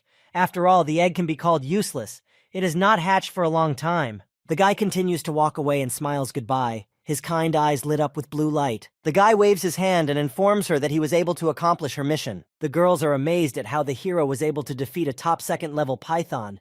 It was incredible, and he appeared handsome to them. The man says that the warrior is at least in the realm of the late warrior, and the latter would like to hunt with Chu Mo. The girl has a flashback to her past life. Trust is said to be a luxury in today's world. The girl can't understand if there are still people who can say the same thing as Chu. It was possible. Walking down the corridor of the supply hall, he ponders that he should exchange materials for stones and buy a copy of the martial arts forging method. The guy went to the biggest store and ponders whether it's better to buy a sword or find a forging man who will forge it from the spine and scales of a python. The girl consultant is happy to see the warrior and congratulates him on his promotion, asking what he wants this time. The guy takes a closer look at the girl and realizes that last time he didn't notice that the salesgirl was an apprentice-level master. He had not had enough level then. Warrior level makes it possible to see such powerful sellers. The guy estimated the level of the Jade House. Chumo explained that he needed to sell a batch of materials and then buy some things to improve, and the girl invited him to a separate room. The girl explains to the appraiser about the warrior's intentions. The appraiser informs him that first, the quality of the materials must be checked. The boy lays out his riches on the table. There are bottles of blood, paws of beasts, and whole skulls. The materials are very good, and there are second-level ones. Looking at the materials, the appraiser is surprised that the young man was able to get it all by himself.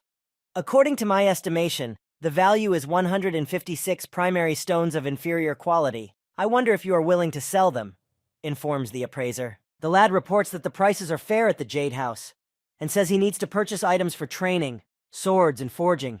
The appraiser hands the warrior a book with what they are selling, and informs him that if their store doesn't have what he is looking for, he won't find it in the entire base. A level 3 alloy sword is worth 100,000 stones, and the blood of a ferocious beast is worth 200,000. Chu didn't expect that he wouldn't have enough for something worthwhile. The guy decides to take a level 3 sword, a copy of the martial arts forging method, and an encyclopedia of beasts and plants. He takes the essentials. The man calculates the total cost. 172,000 primary stones came out. It is necessary to pay another 16,000, informs the appraiser. Here comes the girl consultant and apologizes for distracting from the conversation.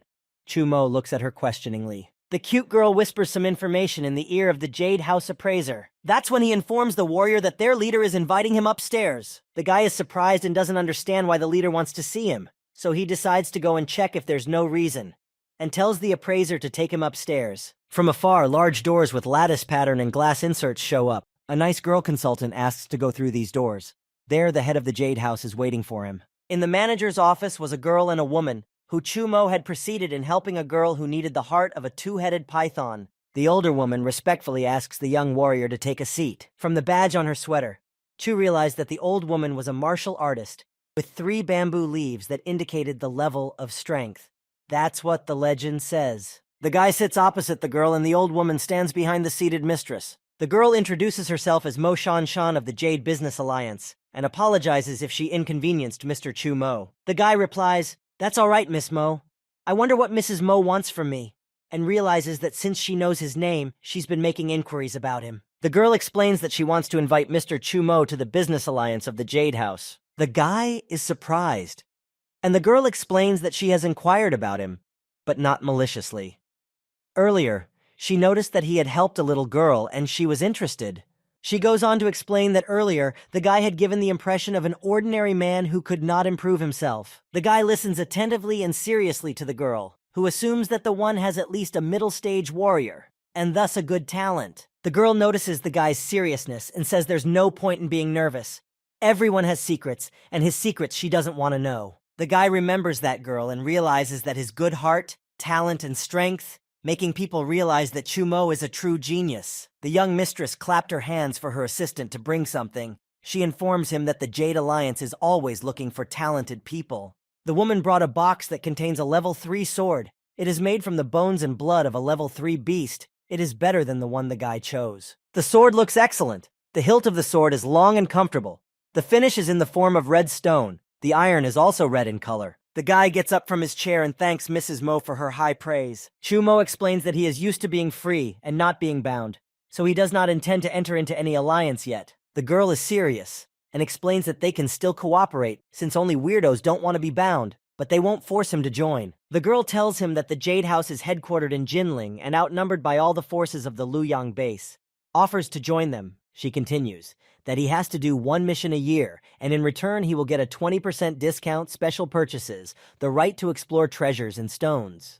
Chu realizes Connectedness Jade House uses such a method to attract talent for their own benefit.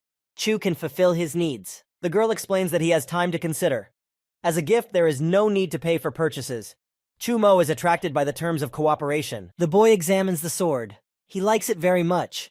Chu is surprised that the leader is not afraid that he will not agree after receiving it. The girl decided that even if he refuses, she can afford to give such gifts, but hopes that Chu will make the right choice. Chu Mo decides that Mrs. Mo is very generous and he can't let her down. He accepts her offer. Madam and the martial arts master look after Chu Mo. The old woman clarifies why this rookie genius is needed. Why waste even the leader's quota on him? The old woman became wary. The martial artist assumed something in her head. The girl turned to Elder Joe. She reported that due to her dual talent, she sensed the guy's aura that they were the same. That's why she called out. The boy is leaving Madame Shou. He is confident and satisfied with what is happening. The square of the first academy of Luoyang Base.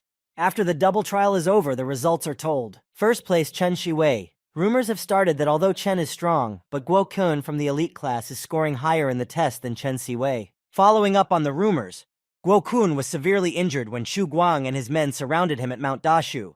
Xu was killed.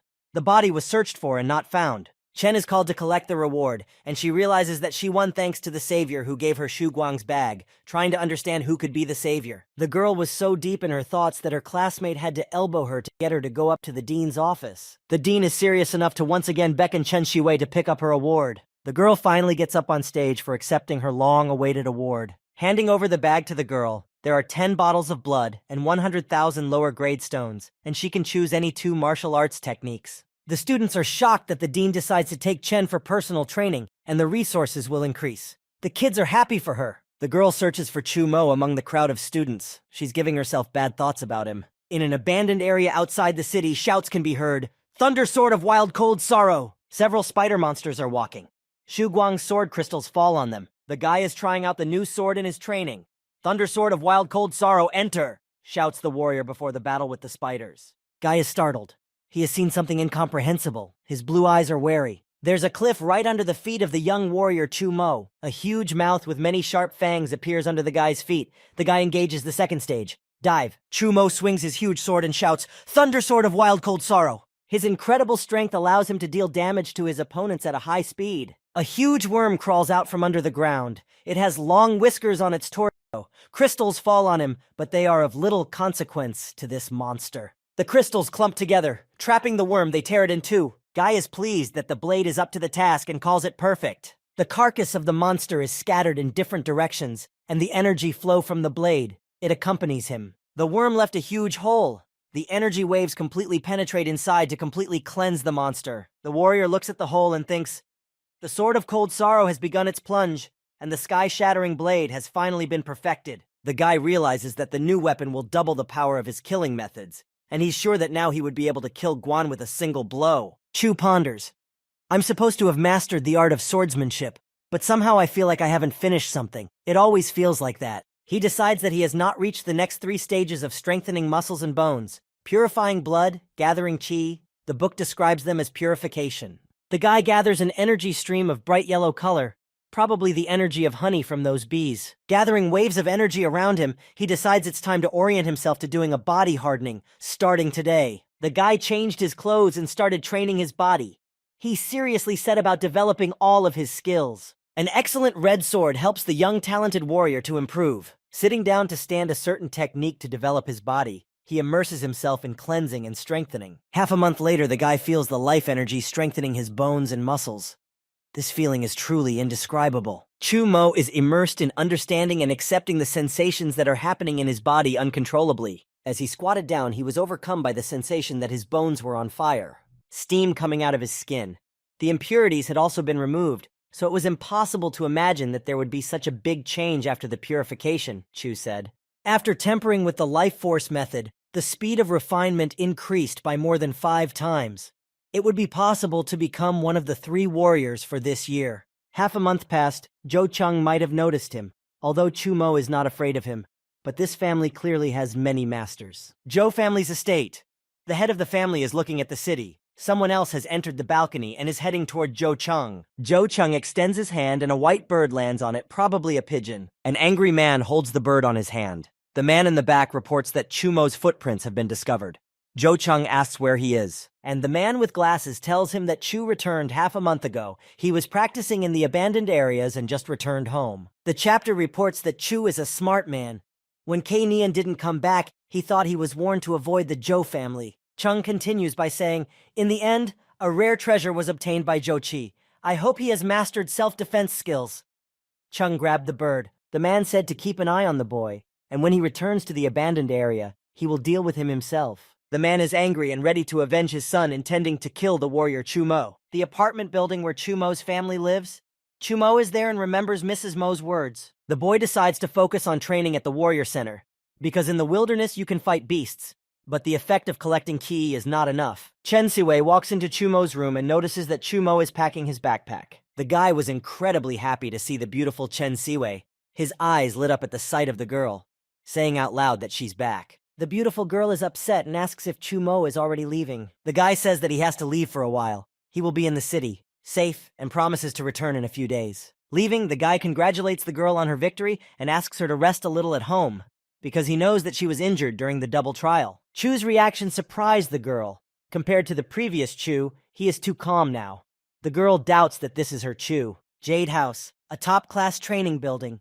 The bright sun illuminates the houses with its gentle yellow rays. The Thunder Sword of Wild Cold Sorrow silver-level martial art is powerful and ferocious, unrivaled in its pursuit of a deadly blade. Although the guy can control its coldness, he always feels that there is something that is still unfinished. Could it be that I'm not using my life force well? If I could use more life force? Thinks to himself while practicing. The guy keeps practicing, but something still doesn't work out. The guy's not happy. Cold is an independent attribute of ice, and thunder has no manifestation. As for the skill, it's difficult to carry two attributes. It came to Chu's attention. Insanity.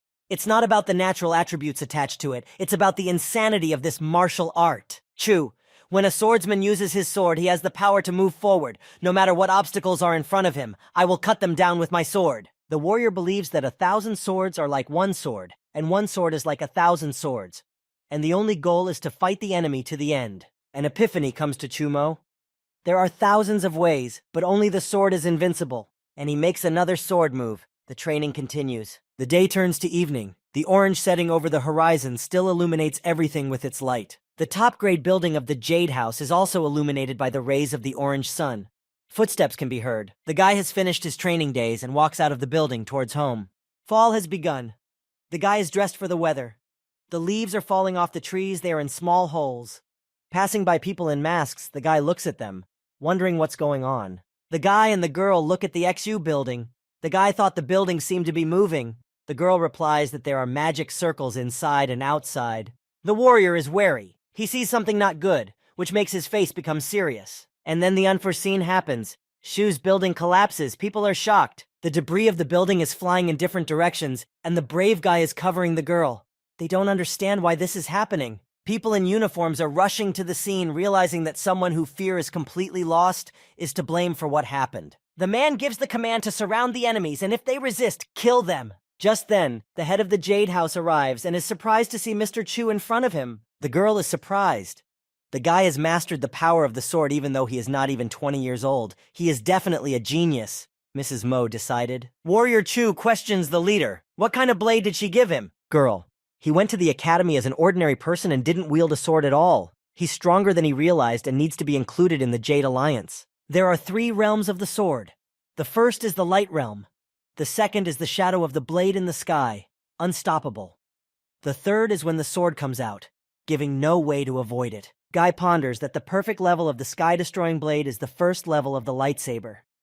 Guy has reached the highest level of lightsaber proficiency. Guy regrets getting carried away and destroying a building. Mo informs him that a real battle is needed to strengthen the fortune. The military men wonder who Mr. Chu is, and how dare he joke with Mrs. Mo. The men realize that Chu's strength is unfathomable, and it's awesome. The boy thanks the leader and leaves, planning to follow her advice to practice real battle. The sky is lit up with the dark colors of the passing sunset. Clouds can be seen in the distance. The boy walks down the alleyway and ponders where to fight. Is it really necessary to go to Mount Dashu again? When the young warrior Chu Mo notices that someone is following him, 2 men in suits are watching the warrior, hiding behind a garbage can. Chu stops. This is where the guy taps into his talents. All kinds of energies start flowing around. The guy's body starts to disappear. The men don't realize what's happening. The men are in great shock. The warrior's gone. The stalker's face depicts a look of mad surprise. The men continue to look for the warrior Chumo, and the warrior is already standing behind them, asking if they are looking for him or not. The warrior's sword passes in the area of the man's neck. The man realizes that his end has come. The other man is scared and assumes that his life is coming to an end as well. Chumo holds him by the neck. The warrior rests the man against the wall, holding him by the neck without straining. He stands still and intends to find out some information from the man. The guy's face can't be seen. The eyes are glowing blue in color. He asks the investigator who sent them to follow him. The man is in pain. He immediately confesses that he was sent by Zhou Cheng. The investigator asks him to spare his life. Chu realizes that he needs to get rid of Zhou Cheng or else both he and Chen Siwei will be in danger. The man says that now is the perfect chance to do so. Thunder rumbles over the Zhou family manor. Lightning flashes. 2 guards walk by, communicating that after the death of Mr. Zhou Qi, the master is becoming more and more insecure. The other one says that no one is rejoicing over his son's death. As the conversation continues, judging from the weather, it's going to rain heavily in the middle of the night. I wish, replies the second guard. He's wearing a black suit and glasses. The guy with glasses has lost sight of the men and is questioningly looking for those. Somewhere in the garden of Zhou Cheng's manor, everything shone with a bright purple light. One guy looks out for the other guards, assuming they have gone to the forest. He looks for them and tells them to change. He is wary, for they have not yet left the garden. The boy went into the garden and saw that 2 of the guards were lying unconscious, and the third was sitting up and coming to his senses. He went to the sitting one and asked how it could happen. Just then, the guard turns around and sees the warrior Chu Mo and his new red unrivaled sword in front of him. He is both scared and angry at the same time. The guard remembers who it is, and is amazed that he came here at all. Inside the Zhou family's manor, the head of the family is sitting.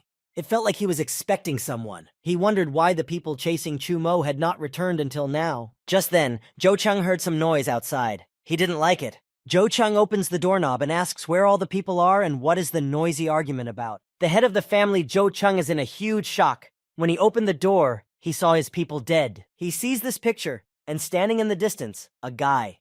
And he thinks, so many people were killed behind the wall, and I only heard a small noise. Continuing his thoughts, when did such a strong young man appear in Luoyang base? Warrior Chu Mo turned around, realizing that his main enemy had come out of the manor, who was hiring people to keep watch.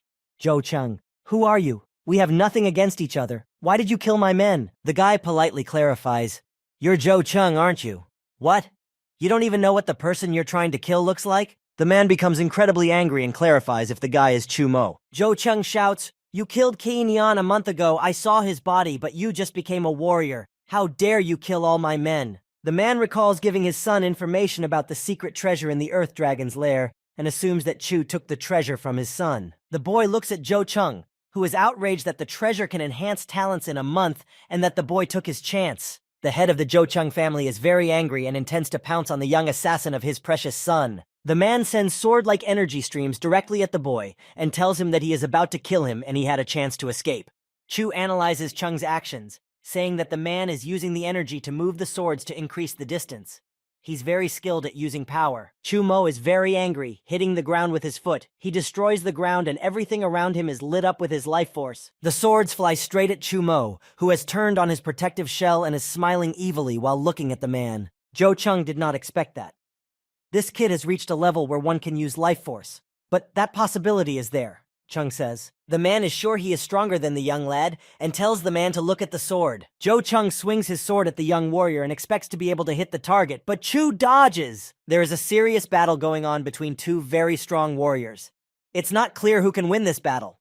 2 swords clash in a serious battle. The head of the family, Zhou Cheng, is watching him to see how strong his enemy is. The guy is using his movement skills. His talents are excellent, for the guy has been practicing constantly. It becomes harder for the man to resist Chu Mo's damage and he begins to doubt his victory. Zhou Cheng realized that this kid is not beneath him, be it speed or vitality control. Zhou Cheng's next attack made the kid tense up. He questioningly observes the man's actions. Just then, the man presses some button in the wall. His face is calm as he heralds his victory. A sharp explosion very suddenly hits the young warrior Chu Mo and he jumps back. The wall collapses from such an explosion.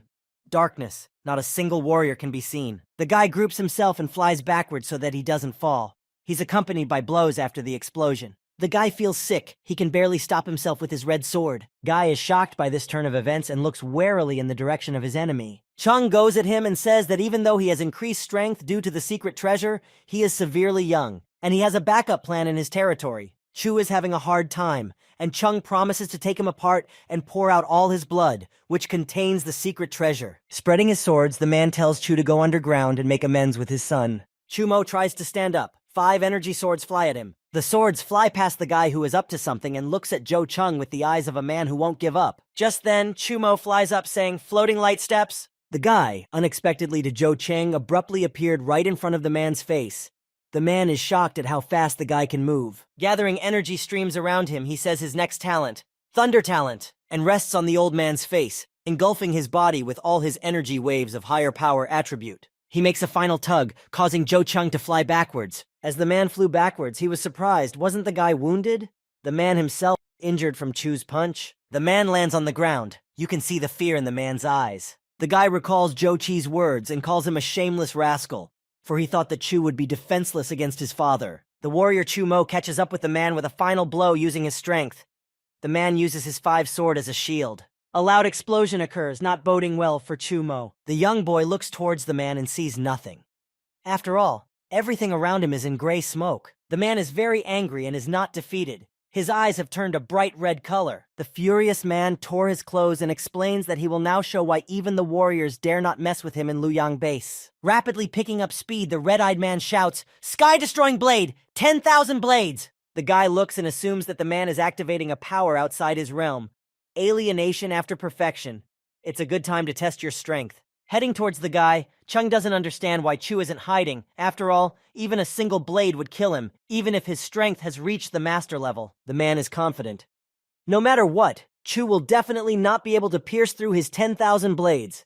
If I miss even a single strike, he won't be able to do any damage. The guy confidently gathers his strength, intending to test his abilities. His already strong sword gathers extra strength from its master. The furious man is shocked and shouts, "Barbarian Resonance!" The guy intends to do damage to his opponent and asks the man if he has practiced the power of sword wielding. The man didn't expect this. The head of Joe Chung's family is overtaken by death. His body is torn apart by Chumo's warrior strike. Chumo turned around watching as the stunned Joe Chung split apart. The man did not regain his senses anymore. The guy puts the sword away in a storage bag. A small smile accompanies the guy who realizes that Joe Chung Shung is dead. Joe's family has been destroyed. Early in the morning, the guards arrived and began to sort out what had happened the previous night after all. The head of the Luyang base's law enforcement team did not know that even Joe Chung, who was a high-level warrior, had died. He looks at Joe Zheng's body. After returning from analyzing the bodies, the young guard explains to the captain that everyone in the manor was killed with a single blow. The captain realizes that the killer is a strong sword warrior that they can't handle. He demands that they gather information immediately and report upstairs. Evening has come. Chumo has probably returned to his home. The sky is covered in stars. Many bottles of blood from different levels of beasts, materials, precious medicinal herbs. The total value of things is over 1 million. Parnisha decides that Joe Chung's accumulation over many years is not enough for him. The next step is to reach the level of a warlord. Collecting jewelry in a bag for storage, fell out a chest with a python egg, which has not hatched for more than 10 years. Taking the chest in his hands, the guy thought that he almost forgot about this reward for killing the 2-headed python to eat the heart of the girl's mom. He examines the egg, realizes it's alive, but he doesn't understand why other animals take 3 years at most to hatch and this one doesn't. The boy drops a drop of blood on the egg so that it finally awakens. There's been a life force injection. Yellow rays appear around the egg. The young guy assumes the egg will hatch if the egg is just cracked. The next suggestion was to put it in a pot and boil it. Then he suggested that the egg eat the guy's zipper. The guy, exhausted in front of the egg, lay down on the bed and rested from all the manipulations. The guy thought that if the egg could be made to hatch so easily, it would not fall into his hands. Decided to go practice. In Chu's hands is the wind spirit fruit. It allows masters who possess the wind attribute talent to gain knowledge that could enhance their talent. A bird flies over the sleeping city. It's a 3-eyed eagle. It's used to hunting small, ferocious beasts at night. The 3-eyed eagle is a fast, ordinary beast of the first class, small in size. The bird turns around at the noise. It was frightened, for there was no one around. Flying out of the window of his house, the guy swiftly flew past the houses. He checked out the sonic boom. After consuming 42 fruits of the wind spirit, the guy thinks that after half a month of refining and digesting the wind spirit fruits, he finally exceeded the speed of sound. System. Advanced physique, advanced level sword skills, bronze level wind attribute of the lowest grade, thunder attribute of the highest grade. The warrior is pleased, smiling. After all, the wind attribute had been promoted to bronze level. Chu realized that its full speed could exceed the speed of sound by 5 times. This speed is almost the same as a martial arts warlord. Chu can't stop himself. After utilizing the attribute breakthrough, he just strikes the forged bones. A gathering of strength is taking place. After cultivating, his body was mobilized. The guy felt his power. He intends to try his strength to the maximum. Chu Mo is serious, gathering all his strength. The guy's eyes turned bright yellow, and the concrete beneath his feet began to crumble. He emitted a sun-colored tornado. The base strength is 50,000 Qin. If you add the chroma attribute, it can reach 200,000 Qin. The bone refinement has been completed. The next step is to purify the blood. At the warrior level, muscles and bones work the same way. The basic strength is embedded in them. The middle stage of improvement is very long. A warrior can stand still for several years. We need to look in the Jade House for the healing liquid to speed up. At the Jade House, the guy is greeted by an enthusiastic guy asking that his level has improved again. The girl is shocked to see such a rapid progression in the young guy. Every time she saw him, his strength had increased significantly. The guy explains that lately he's been training hard and making great progress. He came to get some medicinal liquid. Madam Mo, if you're looking for a blood-purifying elixir, I was just about to ask for your help. The cost will be like this elixir. The boy understands that Miss Mo is referring to the tasks that need to be done for the Jade House's cooperation. It turns out that the Changfeng Jade House has a treasure and she needs it. Because of that treasure, that base has lost a lot of people and so needs his help. Guy explains that there are thousands of miles between the bases and places where ferocious beasts congregate, and he hopes to perform the task not alone. For safety reasons, several warlords will be sent on the trip with him. The task is dangerous, and the rendezvous will be at the western gate at 7 in the morning 5 days later. The reward will be 5 spears of rhinoceros horn jade liquid. It accelerates the improvement of blood and ki tenfold. The boy agrees.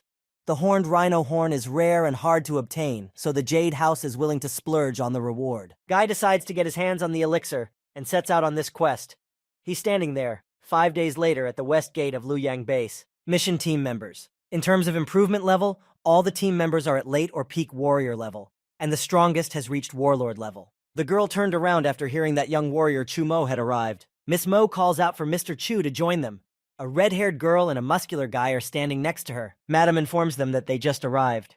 And Cho says they haven't seen each other in a while. The guy turns around and sees Zhang Xuan. It's the manager. Chu greets him. The young guy with the beautiful sword is the manager of the Jade House, Luoyang Base, Zhang Xuan. Mo tells him that he is a rare warrior with 2 attributes. He has a medium sword enhancement talent and a lower metal talent. He was hired by a trade alliance. Shan, have you come to escort me? The manager addresses Mo and jokingly pushes her. She introduces Mr. Chu to him as a new member of the house. The manager warns Shan that not everyone can be a participant, warning her not to let herself be fooled. Chu Mo overhears this and decides that manager Zhang Xuan has something against him. Some man claps his hands and asks for silence from everyone, shouting, "Everyone be quiet!" The man's name is Qian Yuan. He is one of the managers of the Trade Alliance, a local warlord. Many newcomers need to be told about the rules. Travel 10,000 miles round trip. No one is allowed to leave the team or make contact with outsiders. Report everything. Guy believes discipline and cooperation are important when working as a team in the wilderness. This leader is experienced. If no one has any objections, the manager suggests showing strengths and getting to know them. The first one to respond was Wang Tso, an aspiring warlord, good with swords. The next was Hao Nan, a high-level warrior good with swords. Xin Yunsheng, a high-level warrior, specializes in using daggers and has a weak wind attribute killing talent. Zhan Xuan, a high-level warrior, specializes in using swords with a medium sword improvement talent and a low metal talent. Rare talent. Zhang Xuan has the title of a special manager with a brilliant level. He asks what talent Chu Mo has. Chu Mo, an intermediate-level warrior, specializes in using swords. The guys are shocked. How did he, mid-level, get into the alliance? This mission is very dangerous. They think he can't even defend himself. Everyone is right, confirms the manager. He suggests not to talk about how Chu Mo became a member, being only mid-level. The manager threatens that the assignment is dangerous and no one will save him. Mrs. Mo asks Zhang not to be rude, as Chu's strength has been assessed by aliens and he can handle it. The manager presses on how Chu became a participant with such a meager culture, and he's afraid Shan will be cheated. Chu Mo starts to get angry and clarifies to the manager what he means by these words. It's simple. Defeat me, you, or don't even stutter about joining this mission and take off your responsibilities as a participant, says Zhang. Chu Mo happily agrees to go into a duel with that obnoxious manager Zhang Xuan. The rest of the contestants, along with Miss Mo, stand off to the side to observe the upcoming battle. The girl says that there is a rumor about the manager that even warlords can't defeat him, clarifies the information with another participant. The metal talent is suitable for a swordsmanship attribute, but the sword can be fused to a level better than Chu Mo's, counts the guy. The manager warns Madam that he won't let Zhang Xuan seriously injure the Chu participant, and assures her not to worry. Miss Mo is confident that Zhang Xuan won't be able to harm Chu Mo, and informs her that Zhang Xuan's sword-light realm is no match for Chu's sword power. Manager Zhang Xuan urges Shan Shan not to worry, as he will make sure that he does not have Chu Mo's warrior blood on his hands. He catches up to Chu Mo with the words, "Kid, I don't know where you got the courage to accept my challenge, but today, you will lose." The young, underestimated warrior easily dodged Zhang Xuan's sword. Seeing this, the manager tensed up slightly, losing confidence in this seemingly win-win battle. Chu noticed that several thin, hair-like sword energies had separated from the sword.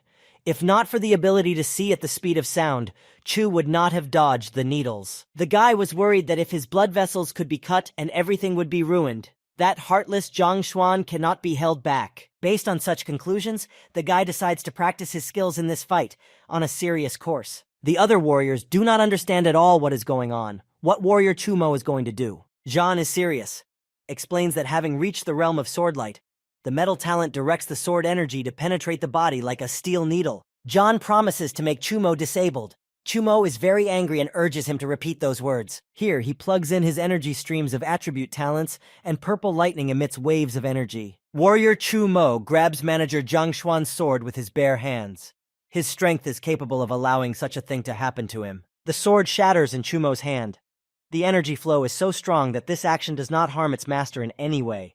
The manager is amazed and doesn't understand how he was able to break his sword. Drops of sweat protrude from his body, from anger and indignation at what is happening. The young guy is confident and enjoys the feeling of his victory. Manager Zhang Shuyan's sword breaks and shatters. From the outside, one can see that Chu didn't even have to put in much effort for such an action. The old man is surprised. He looks on and cannot believe that Chu Mo broke Zhang Shuyan's battle sword with just his hand. The manager is torn with resentment, anger, and intense frustration. He is very angry and sweat is protruding on his face. The guy picks up his sword and tells the manager to ask what his confidence is.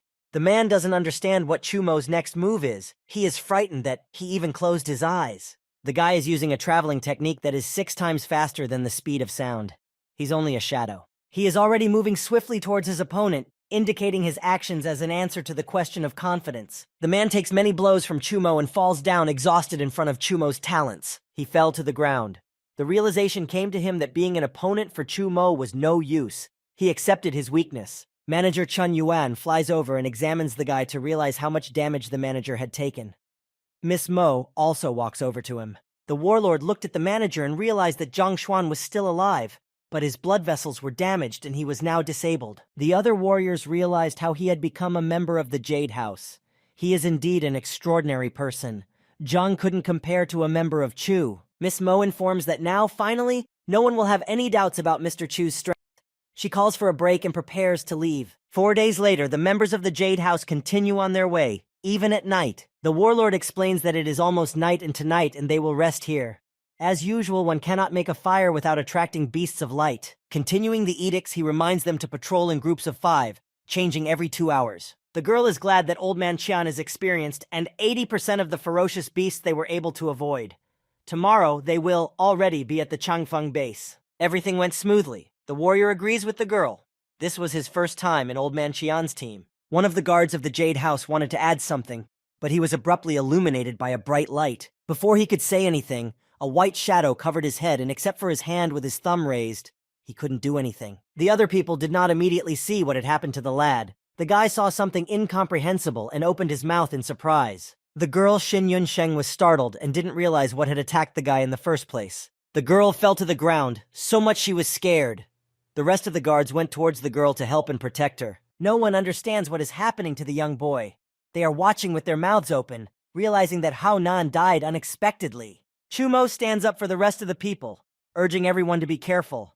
After all, the guy was attacked by something. He analyzes the movements and is surprised that the air doesn't fluctuate. The trajectory of the attack can't be felt. He doesn't know what it was. The warlord holds his shield in front of him and tells everyone not to panic and to prepare for battle. Armed warriors look around for their enemy. A lightning bolt of light flashed near another guard, which was noticed by the red-haired girl Xin Yunsheng. Another guard was lit up with a bright light, and the girl once again became very frightened. Chumo looks on with fear. He has sweat on his face from excitement. The girl informs her co-workers that just now there was a white shadow near the guy. Chumo looks questioningly, not realizing what it is.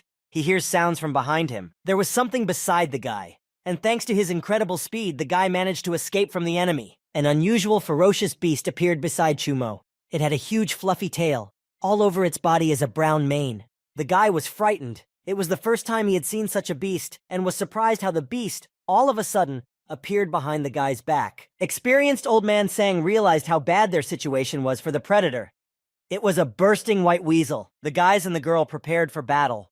Portals appeared in the air with purple streams emanating from them. The man is frightened and doesn't know how to have time to fight with such a ferocious predator. The guy is dripping sweat. He's scared and panicked. Screams that torn white weasels can travel in space, and they will die. All die. The warlord clarifies, "There's no need to panic. It's just a level 3 middle-class beast. As long as it doesn't destroy us, there's a chance of survival." The man commands, "Stay alert. Position one person facing outward and the other inward. Form a circle at the sight of a caress. Pounce." The warriors have formed a circle and are watching carefully so as not to miss the attack of the ferocious beast. The men are incredibly frightened.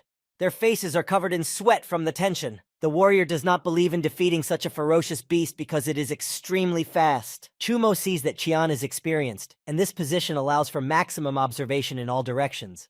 But it seems to him that something is missing. Clenching his teeth, another guard anticipates his death, hearing some sounds nearby. Chumo is watching him. A stream of purple energy slams straight into the guy's heart, ripping out his heart.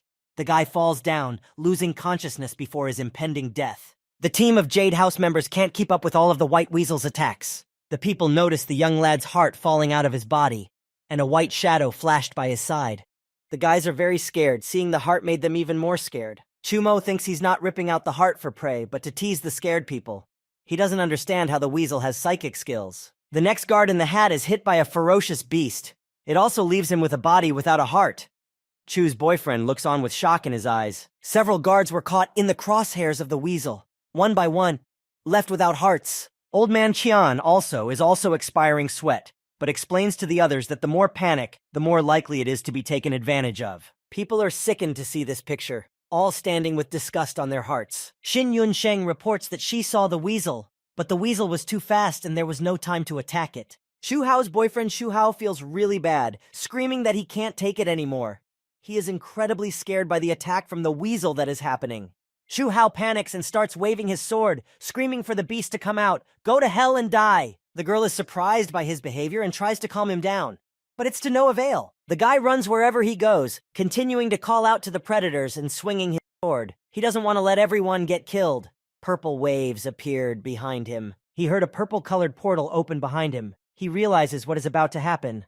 The guy's eyes are full of terror. After summoning the weasel to fight, he ended up easily being left without his heart, which flew out along with the purple wave of beast energy. Guy probes the ground for when he can deal damage to the ferocious beast. The guy uses a second-level ghost step. Guy is very powerful indeed. Tearing apart one shadow, it turns black, and the guy admires the sky-tearing blade. Old Man Qian saw what the young warrior did and is shocked that the weasel is cut. The other participants also noticed that Chumo had chopped the ripping white weasel, and they say it was very fast. The guy reports that the weasel is injured and its speed is reduced. Everyone needs to be careful. One guard has spotted the white shadow and calls out to a member of Chu to its location. Chumo promptly heads towards the location of the torn white weasel. The guy rips another squirrel and his co-workers warn him that there's another one upstairs. After another tearing weasel, one of the members of the Jade House warns of the location of another weasel. One by one, Chu tears apart the predators, listening to the clues of his colleagues.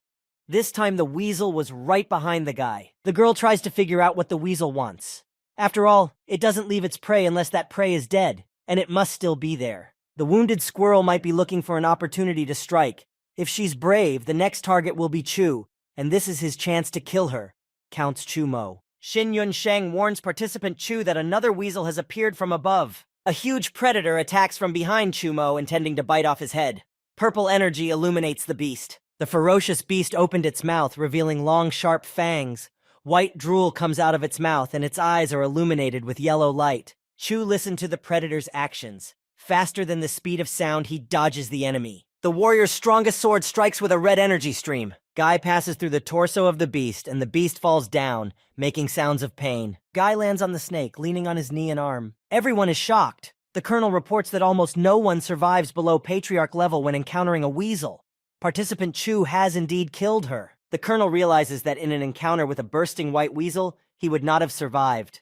Everyone is glad that the leader sent such a person with them. The manager of the Jade House approaches Chumo, thanking him for saving his life. The guy replies, "Overcoming problems together, we bind ourselves with the bonds of life and death, so it's not necessary." Old Man Chan replies, "In that case, I will take the liberty of calling you Chu's elder brother," and informs the others that Chu is taking weasels on you. In response to such saying that it was because of Big Brother Chu that everyone was able to survive, Chu replied, "Then you're welcome." It's morning at the Changfeng base. A strong wind is blowing. There is not a soul outside. A team of warriors is approaching the Changfeng building. The wind is blowing their cloaks. The colonel has informed the person in charge of the Jade House at the Changfeng base of their arrival. Old Man Qian doesn't understand why the person in charge didn't come to greet him. Chumo wonders why Changfeng base is so depressed. After all, it's bigger than Luoyang base. The walls of the houses are destroyed. The team feels that there is something wrong going on in the area. While looking over the area, the members of the Jade House heard someone's voices. The person in charge of the house and a couple of guards run towards the team, apologizing for keeping them waiting. The old man is serious and clarifies why there are only 3 of them. A man named Lao Sun stops and tries to catch his breath. The guy, still, is trying to catch his breath from such a run. Sweat drips down his face. The man doesn't answer the old man's question and calls for everyone to rest after the hard ride. He says someone will take them to an inn. Lao Sun announces that he will go with Master Qian and handle the transfer of the secret treasures that need to be escorted. The members of the Jade House stand and stare at the man, listening to his monologue. Lao Sun leads Qian Yuan, and he informs his team that everyone is tired from traveling and can rest for a while. The guy sees that Lao Sun is avoiding the team and wants to personally warn Old Man Qian that something has indeed happened at the Changfeng base. Changfeng building. The wind has died down and the clouds are moving across the blue sky. Chu realizes that the weasel has done devastating damage to the team.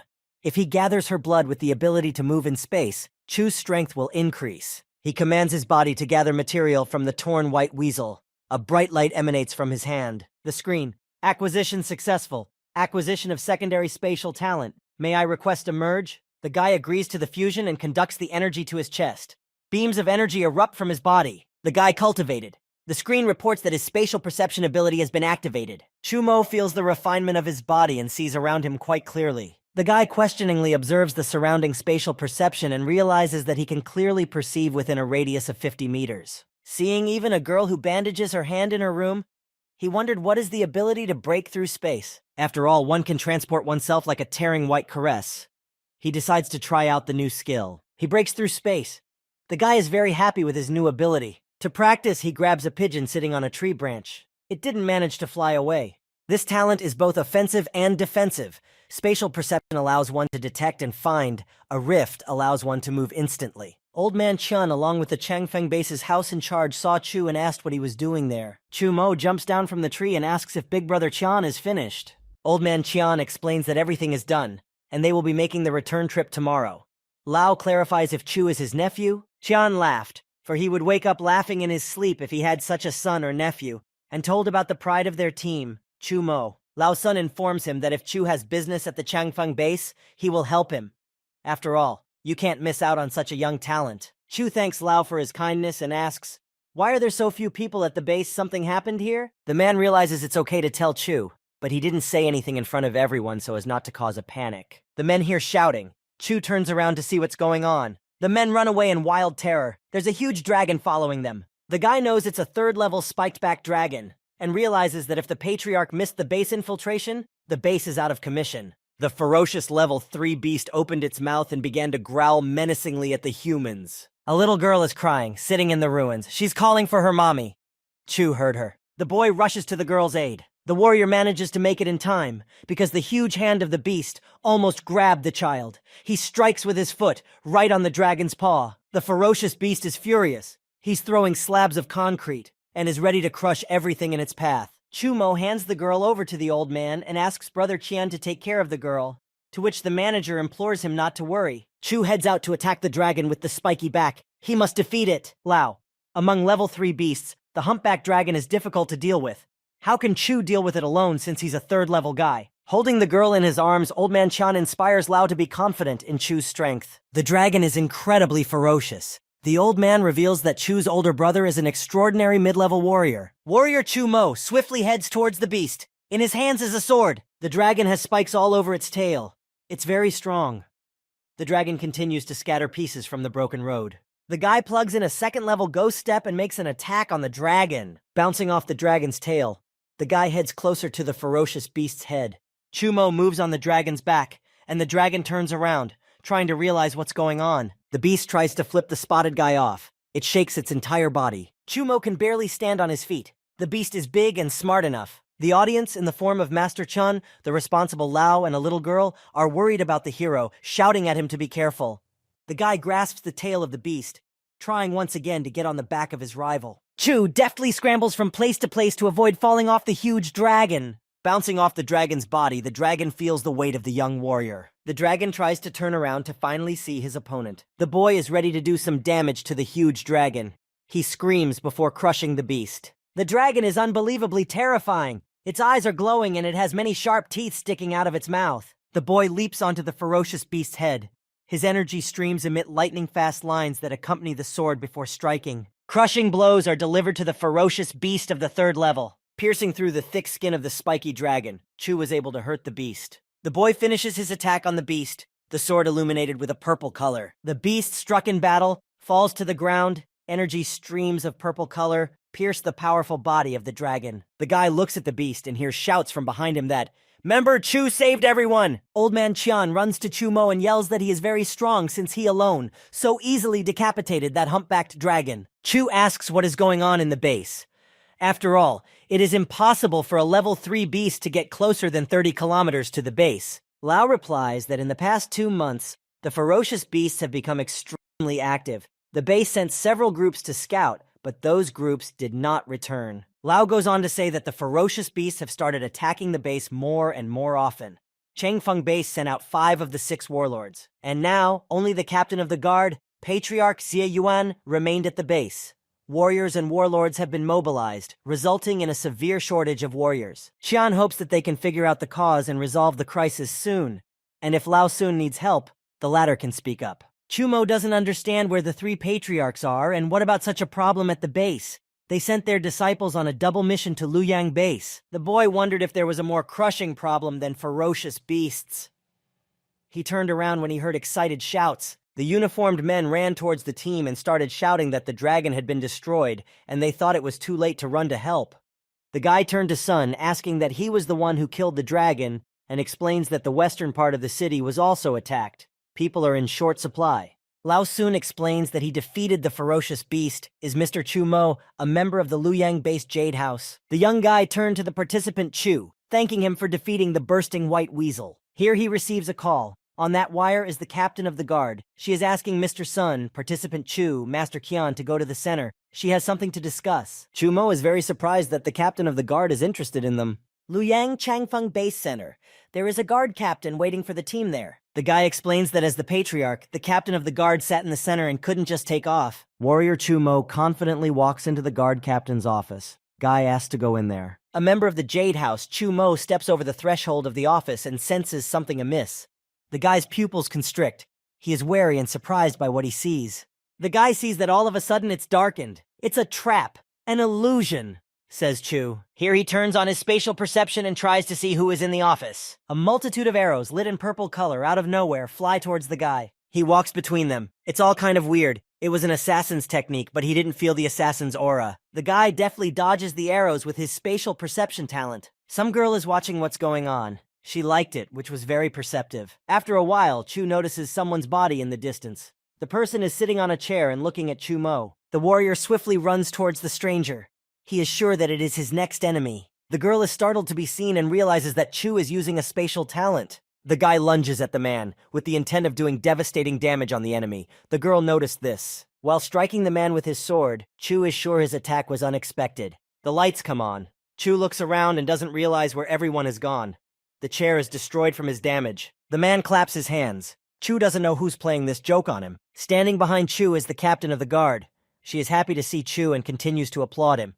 Chu is not happy with the captain's actions. The girl sweetly informs him this is the reaction she expected to her test. The captain apologizes for daring to test him. Chu looks over and asks if she is really the captain of the guard, Patriarch Xie Yuan, and why she had to test him. Just then, Lao Sun and Old Man Qian abruptly burst into the office, asking if Brother Chu is okay.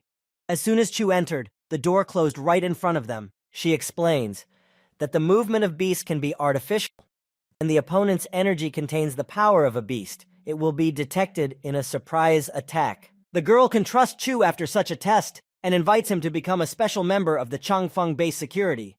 After all, without him, many people would die. Chu is surprised. He explains that today in the afternoon, their team is returning to Luoyang base. Qian explains, everyone could stay to help, but the treasure must be delivered on time or it will become useless.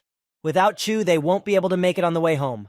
The girl interjects the information Qian said, assuming that if the investigation is correct, the treasure will go to the insider. She informs her that she can't force her to stay, but Chu could come to help in case of danger and the payment would be 50,000 stones a year. Chu explains that even without status, he will come to the rescue. After all, their bases are friends, and if one is in danger, so is the other. Captain of the guard, Patriarch Xie Yuan, said that she would be happy to cooperate. The captain, along with Lao Sun and a few guards, see off the team of Jade House Luoyang base and wishes them a happy journey. The girl thinks it's wonderful that the Trade Alliance was able to recruit such a young genius. Lao explains that it is important for business to cooperate with everyone. The girl, with pleasure, wishes to continue the conversation with the Lao Sun in charge. The handsome guard captain Xi Yuan says that we need to talk business. Upon arrival at the western gate of Luoyang base, the team is greeted by the leader of the Jade House. Realizing that this journey was not easy, Warlord Qian hands over the secret treasure to the leader, Madame Mo, pleasing her that they have completed the task. Madame Mo is excited. She is glad that she finally got the treasure. The girl tells her that the Jade House has prepared rewards for the team, and a little later Master Qian will send them to them. She also says that they have prepared healing elixirs and provided free access to the healing hall, inviting them to rest. Supervisor goodness. Before leaving, the leader asked Mr. Chu to stay behind.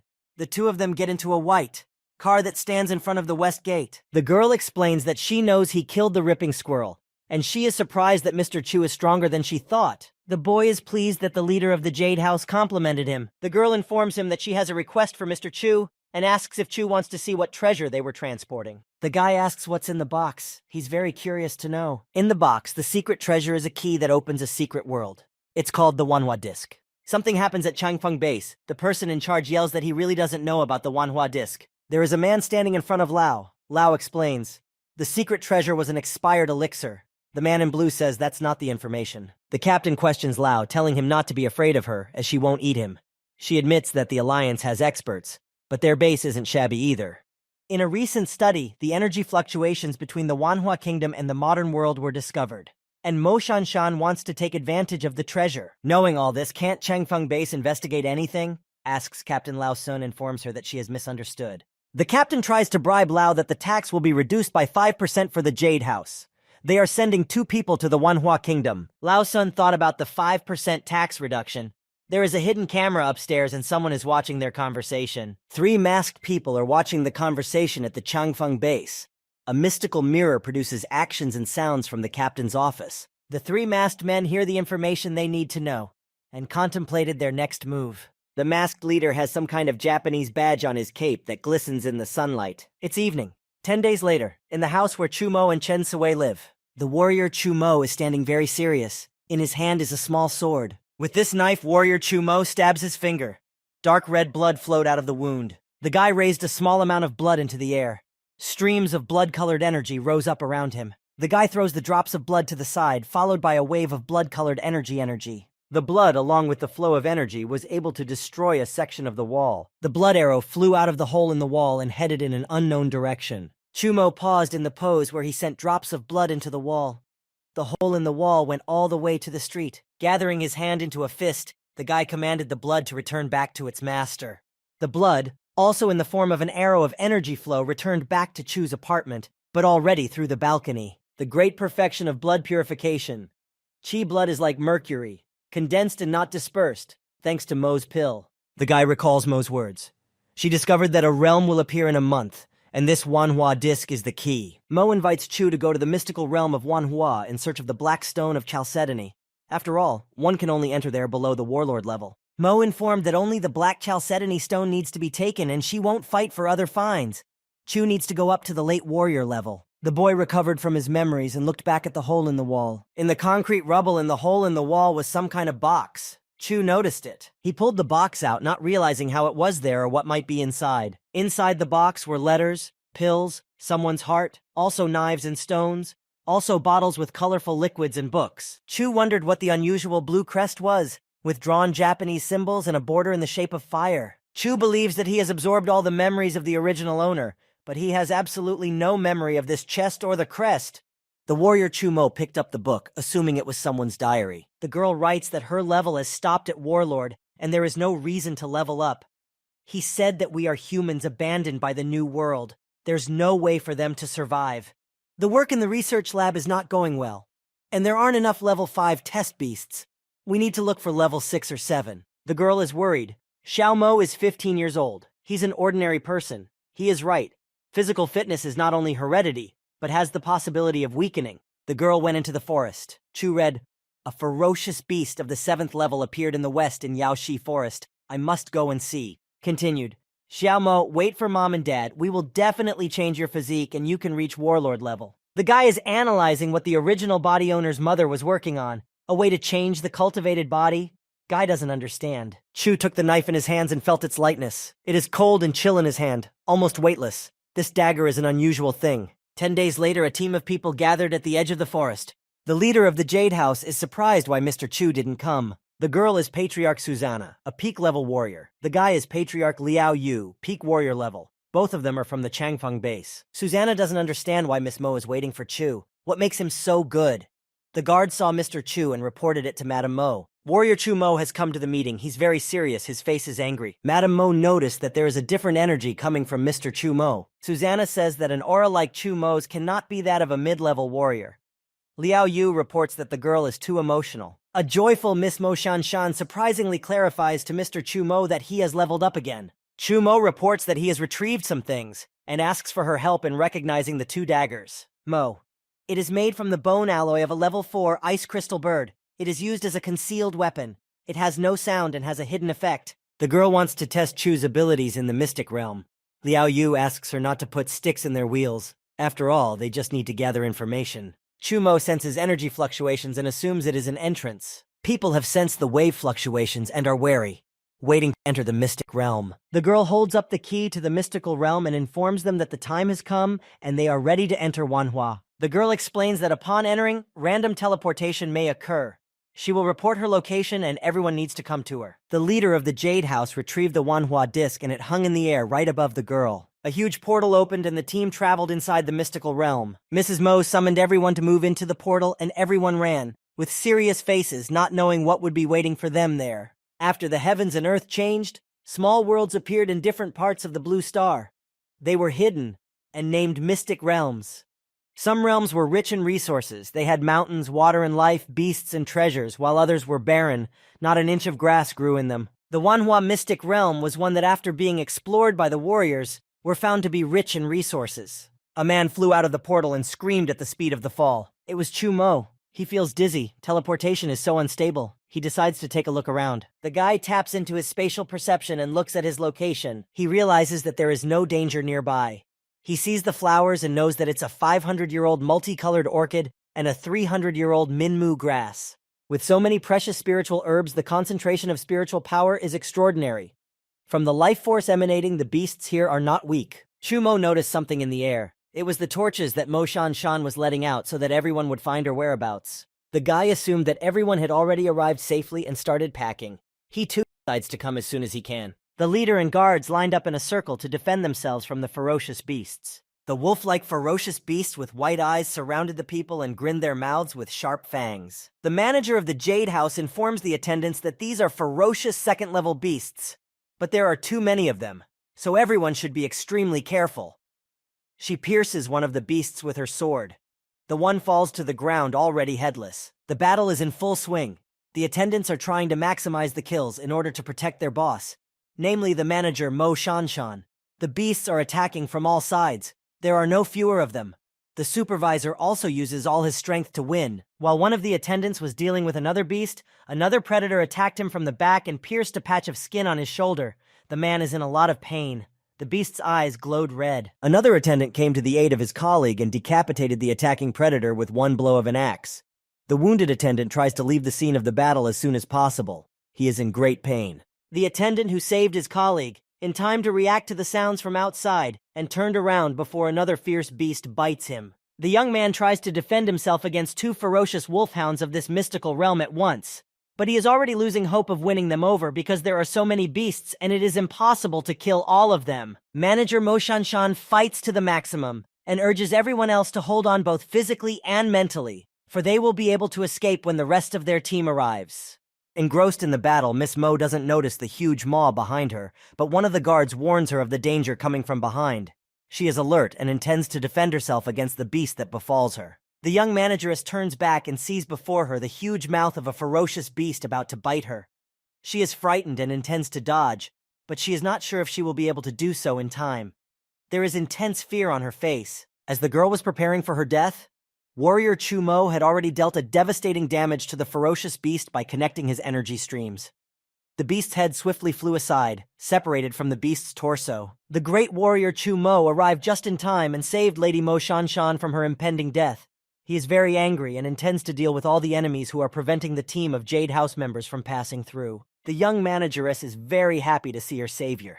She screams his name and wants to thank him for saving her. After defeating the ferocious beast, Mr. Chu hears the cheers of the attendants, who are also very happy to see his speedy arrival and the rescue of their leader. Standing behind Chu Mo is Mo Shanshan, who has yet to recover from the past battle. Miss Mo hides from the beasts behind her savior's back and warns Chu Mo to be careful, for there are too many ferocious beasts. The two attendants stand in front of the warrior and the leader. They are holding defense and offense tools in their hands. And the ferocious beasts are indeed very many, and it seems as if they are not getting smaller. When Mrs. Mo Shanshan warns the warrior not to worry about him, as the battle is with only second-level ferocious beasts, he tells everyone that he can handle it on his own. The cultivated warrior plugs in the attributes of the sword power talent, and it lights up with a red light. And Chu Mo anticipates the battle ahead, with the intention of defeating every ferocious beast, and finally going in search of the Chalcedony Black Stone. During the warriors' battle, red-colored smoke lit up in the air and beams of energy streams headed in different directions of their location. Lightning bolts of green light appeared in the area of the cliffs where the warriors came from. Someone arrived in the mystical realm, along with a crushing green energy flow. An unusual beast with huge wings landed on one of the mountains.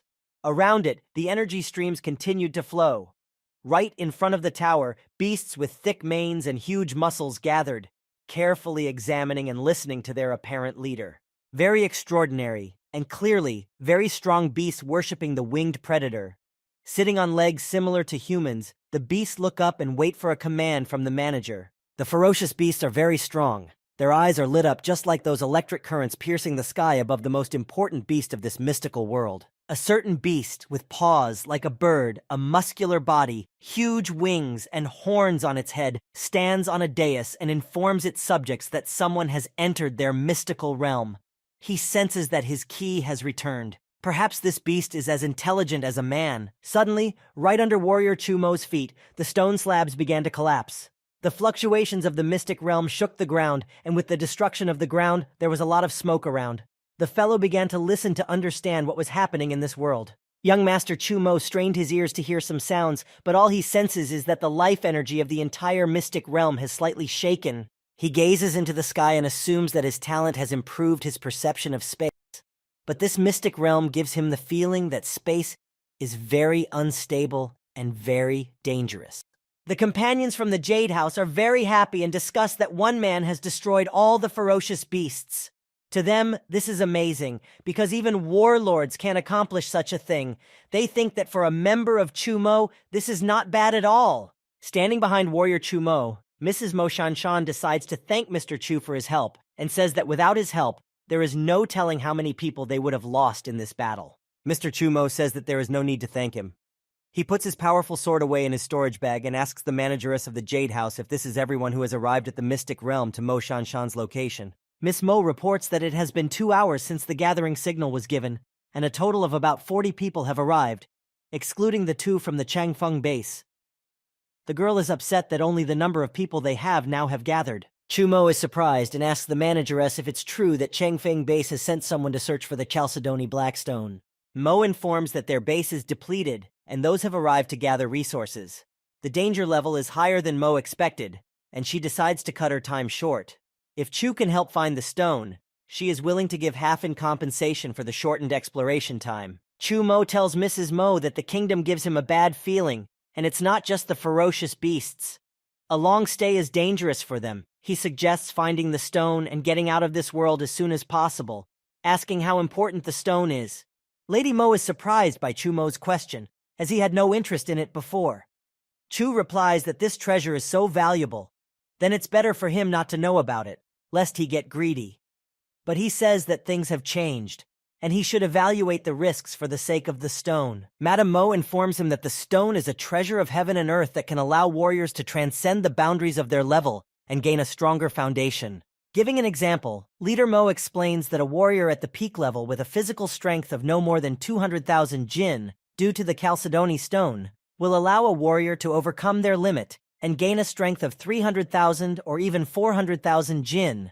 Continuing the explanation, Mrs. Mo Shanshan says that this means that he will have a higher growth limit in the future, and clarifies to Mr. Chu Mo whether it is worth the risk. Of course, Warrior Chu Mo gives his consent to the quest, and realizes that if he has the talent and enhancement ability that the gathering system gives him, the stronger the base strength, the stronger the enhancement strength will be. The young warrior says that he should immediately go in search of Chalcedony and find it as soon as possible. The manageress of the Jade House is completely satisfied with Mr. Chu Mo's decision, and the attendants await further action. A Manhwa disc rose into the air, which Mrs. Mo stuck out of the box. It is illuminated with a bright green light. Madame Mo informs the team that the disc can find the center of the earth veins and the gathering place of life force in the mystic realm.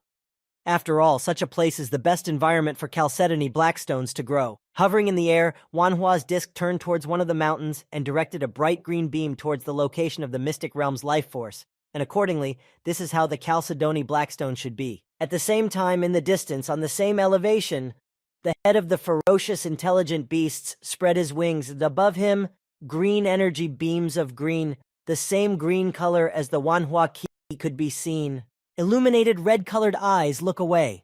The beast informs his subjects that the key's breath is heavier in that direction. He tells one of the sentient beasts to go and fetch him his key. The beast's paw steps on the stone slabs in the direction of the disc.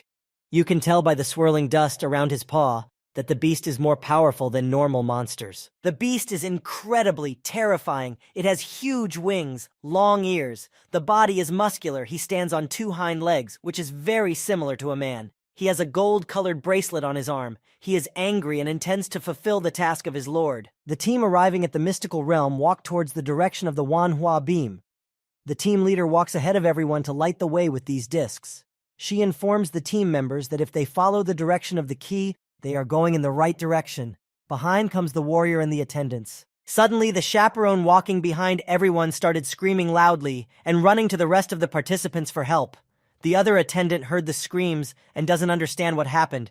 Chumo and everyone else became frightened, assuming a beast was approaching. Warrior Chumo turned around and saw that a ferocious beast had attacked the very extreme guard walking behind everyone. He contemplates the beast he would have to fight. Chumo commanded to cluster together and stand in a circle for the protection of the manageress and the injured attendant. The men look around carefully for the ferocious beast, but there is no one around. Standing next to the wounded man, suddenly, Manager Mo Shanshan notices that the wounded arm and torso of the attendant are turning blue. The mistress warns her protectors that the beast is poisonous, and everyone must be careful not to let the beast injure themselves. Finally, the warrior Chumo notices the beast swiftly flying towards him. He prepares to fight as it flies at him. Chumo swings and uses his powerful sword to try and crush the flying beast attacking him. He grits his teeth because he realizes that the beast is poisonous and fast, then very dangerous to the entire team visiting the mystic realm. The warrior strikes at the ferocious beast as it approached Chu. A red trail radiates from the sword. He managed to deal damage to the beast. The winged beast felt the power of the warrior's red sword and fell down with a very strange cry. Chu Mo stands waiting for his opponent's further actions. Examining his sword, the warrior is slightly startled. While striking the beast, he felt that the flesh of this beast was very strong, and his strike, which could cut through any alloys, was unable to pierce through the skin of this beast. This golden-winged poison fox was a ferocious beast of the second level. It rose up after a fall that shattered the stone ground. Smiling evilly, it intends to continue its attack on the warrior. The golden-winged foxes began to surround the company of travelers. No one can understand the actions of these beasts, since according to the information from the books, this beast is a loner. But now, there are too many of them. The ferocious beast intends to overpower the strangers of their land and jumps on one of the team members. It makes some noises and bares its claws on its paws and grins its maw. A crushing battle ensues. The teammates warn each other not to let anyone hurt themselves on their claws. The thick skin of the ferocious beast does not allow the attendants to win this battle in any way. Manager Mo Shanshan holds the Manhwa disc and analyzes the beasts. She realizes that just like the past beasts that attacked them at the beginning of the journey, these second-level beasts are far superior to the ferocious second-grade beasts with their body strength and speed. During the fight, Chumo heard some strange sounds. He hears a voice transmitting some instructions. Where the leader with the disc is standing, right from the ground, someone very swift jumps out and intends to grab Wanhua's disc. Mrs. Mo did not expect such a swift attack beside her and is very frightened. Before she can react, the little beast snatches the Wanhua disc out of her hands and rushes back underground. Mo Shanshan has no time to hold the disc in her hands and involuntarily lets it go. In a flash, she draws her sword and shouts at the lizard to return the disc to her. She is very angry, though she continues to look cute. The beast dodges the girl's sharp sword by raising its hind legs up. The lizard tries to jump over the leader's sword as quickly as possible and doesn't agree to let go of Wanhua's iso-mouth disc. Unexpectedly, in the hard skin of the lizard, the golden-winged fox clutches it and carries it away from Mrs. Mo Shanshan. Watching the scene and accepting her defeat, the girl looks after the animal, not understanding how can the golden-winged poisonous fox cooperate with the lizard. As always, Chumo is in the right place at the right time and intends to retrieve the disc, swinging his unrivaled sword at the beasts. The guy threw a punch at the fox, causing the lizard to drop the Wanhua disc. Involuntarily opening its mouth in pain, the golden-winged fox let go of the lizard, causing it to release the Wanhua disc from its mouth. The guy excelled in preventing the loss of the Wanhua disc. He landed on the ground with a strong impact that dust rose up around him. In the distance, the manager stands in the distance and reaches towards Wanhua disc to grasp it more firmly in his hands. Manageress Mo has figured out the essence of the arrival of these beasts. She informs Chumo that the ferocious beasts have arrived for the Wanhua disc. She explains that she has a plan that they need to cooperate for. Guy analyzes Mrs. Mo's words and assumes that someone must be guiding them and they need to be careful. He thinks that there is a spiritually intelligent beast that people have rumored to have at least a 5th level of development. The guy turns on his spatial perception to check who is hiding nearby and issues commands to the ferocious beasts. Everything around is illuminated with purple energy, and Chumo looks out for an intelligent beast. Finally, through spatial perception, the young warrior spots his main enemy. He is standing behind a tree and observing the scene, giving commands to his petty subordinates. Without a moment's hesitation, the Chumo warrior activates the ability to move in space and passes through the portal, illuminated by the purple energy of his attribute. The intelligent beast continues to look towards the team. Its eyes are illuminated with a bright yellow light, and its wings are towering above its head. Through spatial movement, Chumo very quickly appears behind the beast, believing that the beast did not notice him. But unexpectedly, the strongest warrior, the beast, swiftly turns towards him. The intelligent beast begins to glow yellow, showing its power and trying to scare the man. It stands on 2 legs, and the fearsome face of the wolf stares at the lad. Without thinking for long, the young man makes a dash and strikes the beast, but it turns out to be very fast and manages to protect his head with a strong, muscular arm. While Chumo was dealing damage, he noticed the beast had human features. The beast pushes the warrior's sword away, and its arm is accompanied by yellow-colored energy streams. From such a push, Chu is thrown back, and due to the speed of sound, he manages to group himself and land smoothly far away from the predator. He stares at the ferocious beast, marveling at its power and intelligence. Looking at the predator, Chu realizes that this ferocious beast should be at least a Class 5, but its attack power is less than a Class 3. Chu is surprised and realizes that this is the first time he has encountered such a beast. Realizing that the warrior is probably superior to the beast in physical strength, the beast tries to get away as soon as possible. but the warrior does not intend to let his enemy go so easily and runs after him. Mr. Chu Mo asks the beast if it wants to run and activates the skill of moving in space. Penetrating inside the portal, he begins to pursue the ferocious, intelligent beast. Intending to crush his opponent as soon as possible, Chu Mo got out of the displacement portal and swung at the beast. But the sentient creature had already turned towards the warrior, intending to defend itself. The warrior activated his talents and used energy lightning to strike the beast's ribcage. The beast begins to fall from such a powerful blow. Finally, the beast falls to the ground, shattering the rocky ground with its weight and the force of the fall. The warrior has not yet landed on the ground and checks to see if he has finally defeated the intelligent beast. Making another strike, Chu Mo uses his sword momentum. The man's body is illuminated with a dark purple light, signifying that the warrior has activated his talents in the battle with the beast. Chu Mo hits the beast in the chest. He is very angry and tries to crush the beast completely. The purple light of the energy flow of the warrior attribute's energy stream is emitted around the opponents. A white-colored dust rises during the strike. The beast has been crushed. It looks dead. Chu Mo looks at his defeated opponent. The leader of the golden-winged fox is larger than humans in size. Chu realized it took the sword strike power of 10,000 swords combined into one to pierce through the beast. The physical strength of the ferocious beast was close to the 5th level. The leader of the Jade House runs over and calls out to Mr. Chu Mo, who had only defeated the enemy while Madame Mo was not around.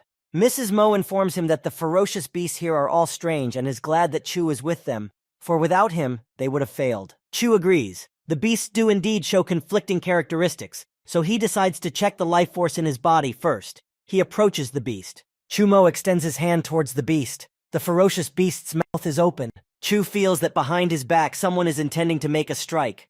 A huge shadow stands right behind the warrior and swings his axe. The leader and Chu Mo managed to jump back from the attack of one of the guards. The one struck the ground with a blow. The Jade House mistress is very scared and doesn't understand how they were treated. The man has intentions to kill Chu. He holds a weapon in his hands and smiles evilly. The guard and Chu Mo's battle begins. The leader looks at him, asking what he is doing, why he is attacking. Chu Mo notices that the attack power this man has is approaching that of a warlord, even though he is only at the peak of a warrior. Chu Mo and the traitor fight while swinging their swords. They are very strong. In the distance, another attendant is running. It is no longer clear whether he is an enemy or an assistant from the Jade House team. Chu guessed that their target is the corpse of the leader of the golden-winged poison fox. Chu wonders if there is some mystery in this ferocious beast. In the distance, an enemy is running straight at him. Chu Mo looks at him and analyzes what will happen next. The battle continues. The traitor jumps on the warrior. He wants to chop him down with his axe. There is no face to be seen.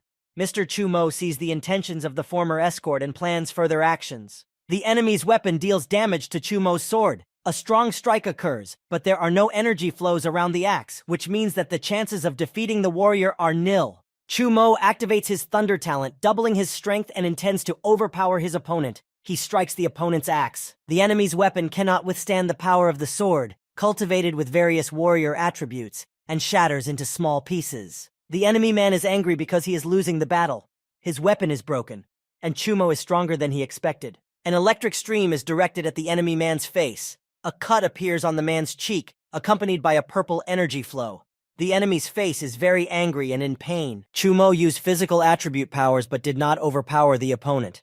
The man is hurt but not defeated. The sharp axe of the traitor falls out of the hand of the enemy in the form of an attendant, and the man says that the blow was close to the hand. The man turns on the fellow and informs him that the fellow nearly died by his hand. A scar from the sword blow shows on his face, but it has no effect on his opponent's behavior. On the contrary, he smiles and suggests that he can overpower the young warrior Chu. Chu analyzes that the enemy's aura is definitely human, but it is surprisingly similar to that of a ferocious beast. He doesn't realize who he's dealing with, and it's very alarming. Unexpectedly, the green-clothed enemy, the leader of the Jade House, deals damage and wounds the man's arm. He screams out in pain. The beast's eyes are still glowing. The leader of the Jade House is frightened. She didn't expect to get into such an unforeseen turn of events after all. The preparation was only for a battle with the beasts of the mystic realm, not the humans on her team. 2 metal-sharp arrows swiftly rush towards the target. Definitely, they are the enemy's arrows. A green energy flow accompanies the flight of the arrows. While Mrs. Mo is standing aside near a tree, she just in time notices that from afar, arrows are flying directly at her and Mr. Chu Mo. The leader manages to dodge the metal arrow. She is very tense and serious as the attack is coming from her team. Chumo too managed to dodge the metal arrow. He is very angry because the danger is gaining momentum, and he urgently needs to defeat the enemies who introduce themselves as their escorts. The most active person from the enemy team rushes towards his colleagues. In his hands, he has a metal bow with an arrow. Probably the guy in the mask of an escort. One of the traitors in green uniform stands and watches what's going on as he is suddenly grabbed by the arm by another escort in green uniform. The guard who had been bitten by the beast sat with pain in his arm. He didn't know what to do next, but his coworker touches his shoulder to take him with him. Suddenly, a portal of bright blue color formed. The three traitors ran inside the portal before Chumo and Miss Mo caught up with them. The girl realized that it was a spatial prop that could accidentally teleport, and they escaped. All three of them were acquaintances from the Jade House. She doesn't know when they were replaced. The young company is puzzled to think and make sense of what is happening. Mr. Chumo is surprised that the traitors went to such lengths to hide themselves for the corpse of a ferocious beast. He questioningly examines the sentient beast and tries to understand what the secret of this corpse is. It is evening. The mystic realm is very turbulent. There is something going on in the area of the mountains. Two warriors are talking. The guy says that a 400-year-old spring grass is worth at least 100,000 stones. This time, he is very happy that this time he really hit the right place. Patriarch Susanna thinks that it is very strange that they met too few ferocious beasts on their way, and thinks that it is abnormal. But Liao Yu doesn't understand her, thinking that the fewer beasts, the easier it is to gather resources. He is holding a plant in his hands. Susanna heard someone's footsteps and hid in the bushes, grabbing Liao Yu with her. Liao Yu didn't expect such actions from his friend, and the latter focused on following. The patriarchs noticed the three attendants of team leader Mo Shanshan's team, who had stopped to take a break from their battle with Chu Mo. The young men peek out from under the bushes and try to figure out what the three are up to. The man removes his mask, telling his colleagues that he couldn't imagine how difficult it would be to deal with Mo Shanshan and Chu Mo. The man is angry that they were unable to capture the body and were also exposed while trying to save his co-worker. His face is familiar to the entire Jade House team. Patriarch Susanna is in a huge shock. Her eyes are full of terror as she realized who is hiding behind the mask of the attendant. She has no idea how this could have happened. Behind the mask of the attendant was the traitor Nie Yu from Patriarch Yehua's team. Susanna checks with her friend. Didn't all of Yehua's attendants go with the Patriarch to investigate the movement of ferocious beasts? The traitor Nie Yu informs that there are no special beasts in this mystical realm. We need to hunt one down first and then go back to find Mo Shanshan. His colleague reports that, this time, their target is what Mo is looking for in the kingdom, not the ferocious beast. After all, the beast has already put them at a disadvantage by revealing their identities to the Luoyang-based Jade House team. The guy guarantees that the value of the special beast corpse is much higher than what Mo Shanshan is looking for. He is very confident that he can accomplish his goals. The supervisor reports that Chu is right, that the beast's strength is really only at the 2nd level, but the physical strength and evolutionary characteristics are at the 5th level. Mrs. Mo examines the dead beast, the other men standing in the distance. Chu recalled what the leader said. Only warriors below the warlord level can enter the realm. The boy assumes that the level restriction in the realm does not only apply to outsiders, but the beasts are also restricted. Their level is no higher than level 2. The leader is surprised how beasts that feed on the energy of the realm can be restricted to the 2nd level of physical strength. Chu doesn't know why this is the case. He says there are too many mysteries in this realm. Guy suggests they hurry up and find the Black Stone of Chalcedony. The sooner they get it, the sooner they will calm down. The team continued their search in the mystical kingdom. Mrs. Mo is holding the Manhwa key in her hands, and the attendants walk behind to warn Madame Mo and Mr. Chu Mo in case of an unexpected attack. Having found the cave, the disc directs the light inside. The team stands in front of the entrance while the leader and Chu Mo think about who will go in. Inside the cave, puddles and rocky small elevations can be seen. The leader said that she and Mr. Chu will go downstairs, and the guys need to stay outside. The escorts agreed to the leader's decision and stayed behind to guard the cave passage. There is high humidity in the cave. Water drips from sharp stone icicles and energy flows. There is virtually no light in the cave. Leader Mo walks directly behind the guiding light, and Chu Mo is surveying the area. There are streams of life force in the cave. There are shallow rocky mountains all around. The rocky ground under their feet is crumbled but not collapsing. On the way to the rock, the company encounters no insects, snakes, or bats. The life force goes deep like flowing water. They don't know what to expect from this hike. Guy is pensive and ponders that perhaps the location of the life force is the black stone chalcedony, but is not sure if this is true. The leader of the Jade House joyfully announces that right in front of them is what they were looking for. With joy and excitement, Mrs. Mo opened her mouth. They entered some part of the cave. There was a lot of unknown liquid on the ground. Streams of energy covered the entire room. Small rocks peeked out from underneath the liquid. Nestled between two sharp rock icicles is the black stone of chalcedony, for which the team went on such a life-threatening trek into the mystical realm. The black chalcedony stone looks like a large drop of liquid surrounded by small droplets, with light radiating around it. You can see that this is a very powerful stone. The girl holds out her hand to the stone, explaining that it is a black chalcedony stone, a spiritual treasure that can transcend the boundaries of the body. She is very sweet, and tries not to touch the stone until they have looked around the whole place. The leader of the Jade House examines the stone, pleased with her long-awaited find. Chumo counts the total number. A total of 10 chalcedony stones were counted. Mrs. Mo says that without Chu accompanying her, she would not have gotten these black chalcedony stones. As promised, she gives 5 of the stones to Chu. Chu thanks Mrs. Mo, taking her words as a compliment. He believes that 5 stones are enough to increase his current strength by 100,000. He tells Madam about his speculation that the gathering point of the life force is not in the cave, but in the stones themselves. Mrs. Mo interjects questioningly. The young men stand in the liquid, and energy currents fly around them. Leader Mo clarifies that chalcedony should grow in the center of the Earth's veins and the place where the life force gathers. She asks the guy how there can't be a life force gathering point here. The girl agrees that only a small amount of life force is gathered in the black stones of chalcedony and the rest is unknown. She is very frustrated, causing her to cast her eyes downward. Passing by another wall of the cave, Chumo sensed the remaining source of gathering life energy. He reached out his hand towards it and showed it to the leader. Chu realized that just like the place where the 10,000-year-old spiritual essence was hidden, there was also a place hidden by a natural barrier. Mrs. Mo suggested to go inside the natural barrier because there must be some secret treasures hidden behind it that must be explored. Mrs. Mo and Mr. Chu entered the natural barrier, finding themselves in an unusual room with an energy wind. Nothing could be seen behind the couple's back. The warrior became wary. Chu Mo sensed something and warned Mrs. Mo of the danger. Taking cover from the strong current, the young people try to take cover with their own hands. They don't realize what is happening and can't even look in that direction. The girl peeks out from under her arm.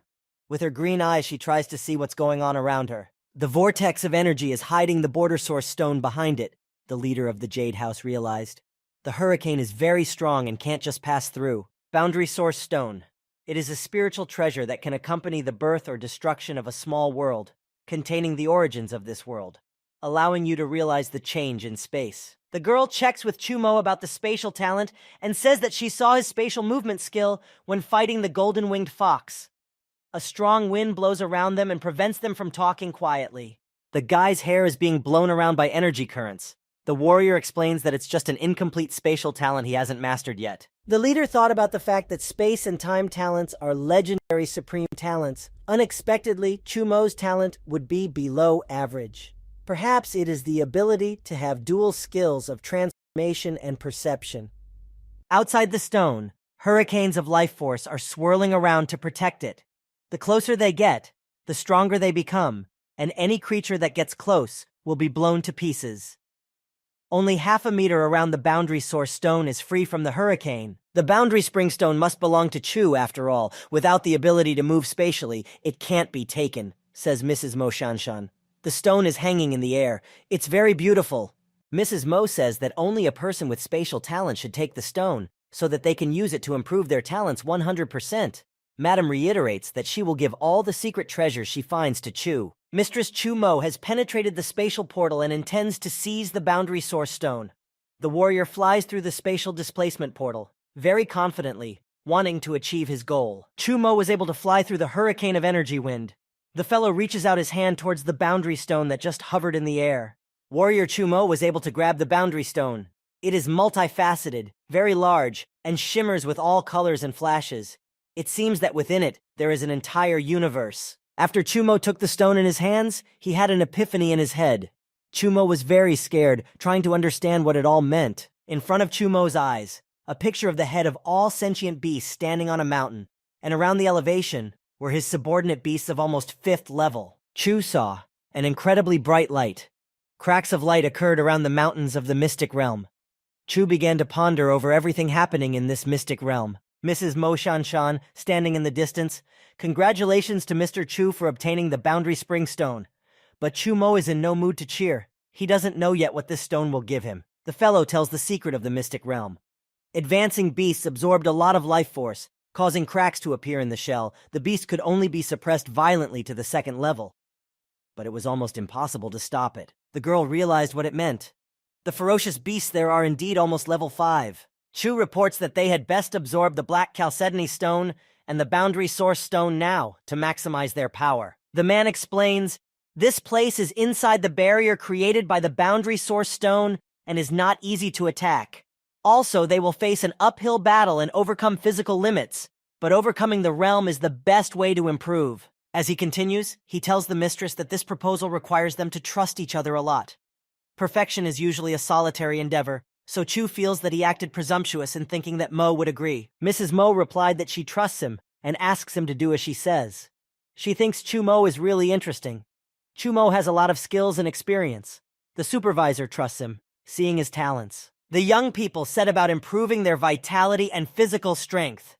They sat down nearby each other, right in the cave. They decided to undergo such an important cultivation. Upon entering this state, Chu Mo glowed with bright yellow colors, with small specks and stars all around. This refinement was stronger than the previous ones. The young warrior has finished his refinement and tells the system, calculate his combat performance. Chu Mo is very serious as this is a very important cultivation. The base strength is 202,701. The physical limit is broken and can be increased to 500,000. Attribute strength 878,650. The physical limit is broken and can be increased to 2 million. Chu realized that the physical limit had been broken. Now the base strength could be increased to 500,000.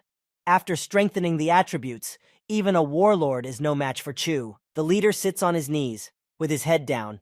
It is illuminated with yellow light, just like how Chu Mo's warrior glowed.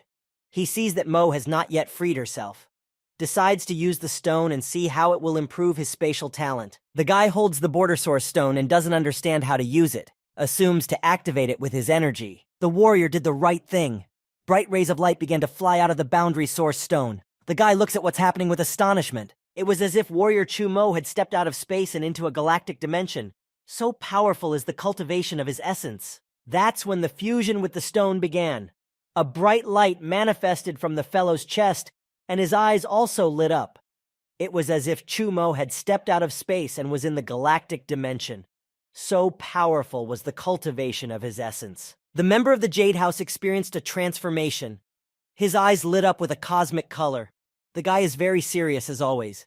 His reincarnations are going well. The young man came to his senses and took a breath from such a powerful reincarnation. He sits leaning on his knee.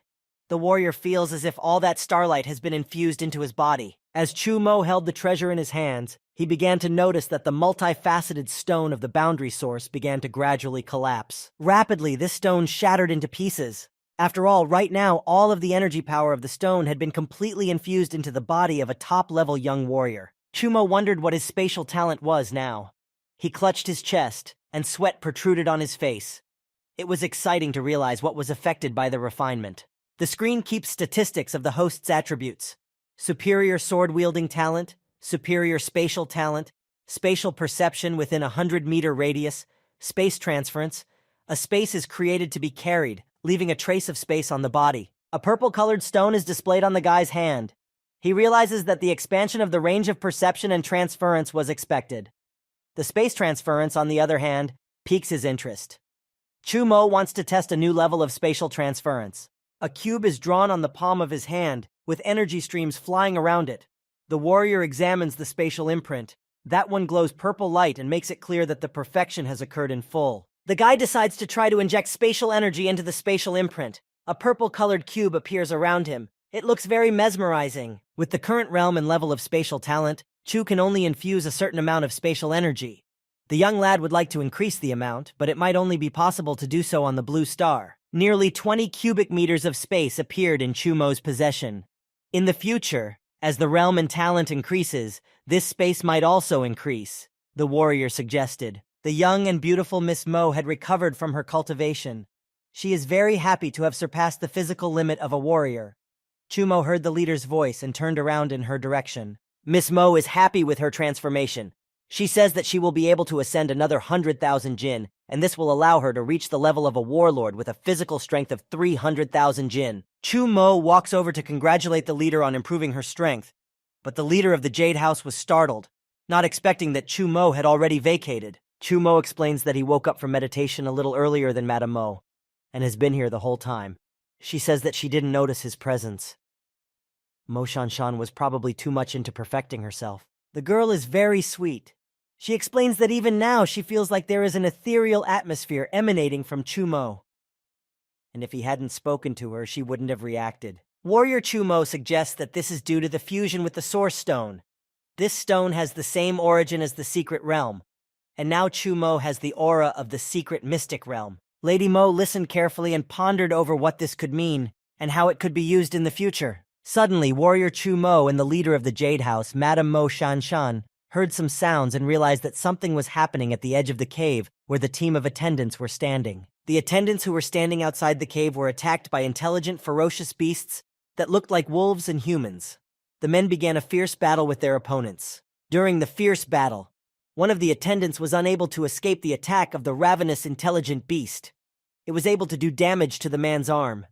The young man cried out in pain. The second attendant approaches his colleague and asks how the wounded guard feels. Right in front of the men, the shadow of a ferocious beast appeared, of unbelievable size. The attendant in the green hat notices the ferocious beast and turns to look that way. He's wary and hopes it's not a ferocious beast. The intelligent beast of prey has launched an attack on the attendants. It's twice as tall and bigger than the humans. On the face of the healthy guard reads terror, foreshadowing the imminent death of the two unfortunate men. The attendant tries to drag the wounded man away as quickly as possible. A hand with long fangs reaches out toward the men. The intelligent beast has no plans to be ceremonious with the attendants and wants to catch the defenseless men as soon as possible. While the humanoid wolf seeks to attack the guards, the impossibly, swiftly and deftly, Warrior Chumo arrives and summons the sky-shattering blade. It strikes the beast's arm. The attendants had no hope of escape. The injured man tried to flee from the beast, and he didn't even immediately notice that Chumo's entourage had rushed over for this unequal battle. Chu interceded for the attendants. He was just in time, for death awaited the men. Intelligent beasts are very strong. Ordinary people can't harm them. The young men notice that Chu has become stronger. They are happy that he has returned. The guy's goal is to protect all the participants of the trek to the mystical realm. He intends to deal a crushing blow to the predator, hoping for a quick victory so that he can leave the realm as soon as possible. This beast also happens to be intelligent. The ferocious predator looks like a wolf. It tries to push away the warrior's sword in order to defend itself and further attack. This time Chumo had the strength to inflict final damage on the beast. He slashed the beast into 2 pieces. From the warrior's serious face, one could see how tense he was. It was likely that while Mr. Chumo was dealing with this enemy, his companions came to his aid. The warrior hears the approaching danger. One by one, ferocious beasts attack the young warrior. He is ready to deal with each one. The intelligent beasts wish to overpower the warrior by attacking him from both sides at the same time. The ferocious predator tries to strike, but the Chumo warrior disappears into the purple-colored spatial portal, and the beast did not have time to grab the warrior. Once in the area of the tree tower, the top-level warrior peeks out from the portal. Chumo sees that the beasts are standing below, waiting to attack the member of the Luoyang-based Jade House. The fellow is very strong.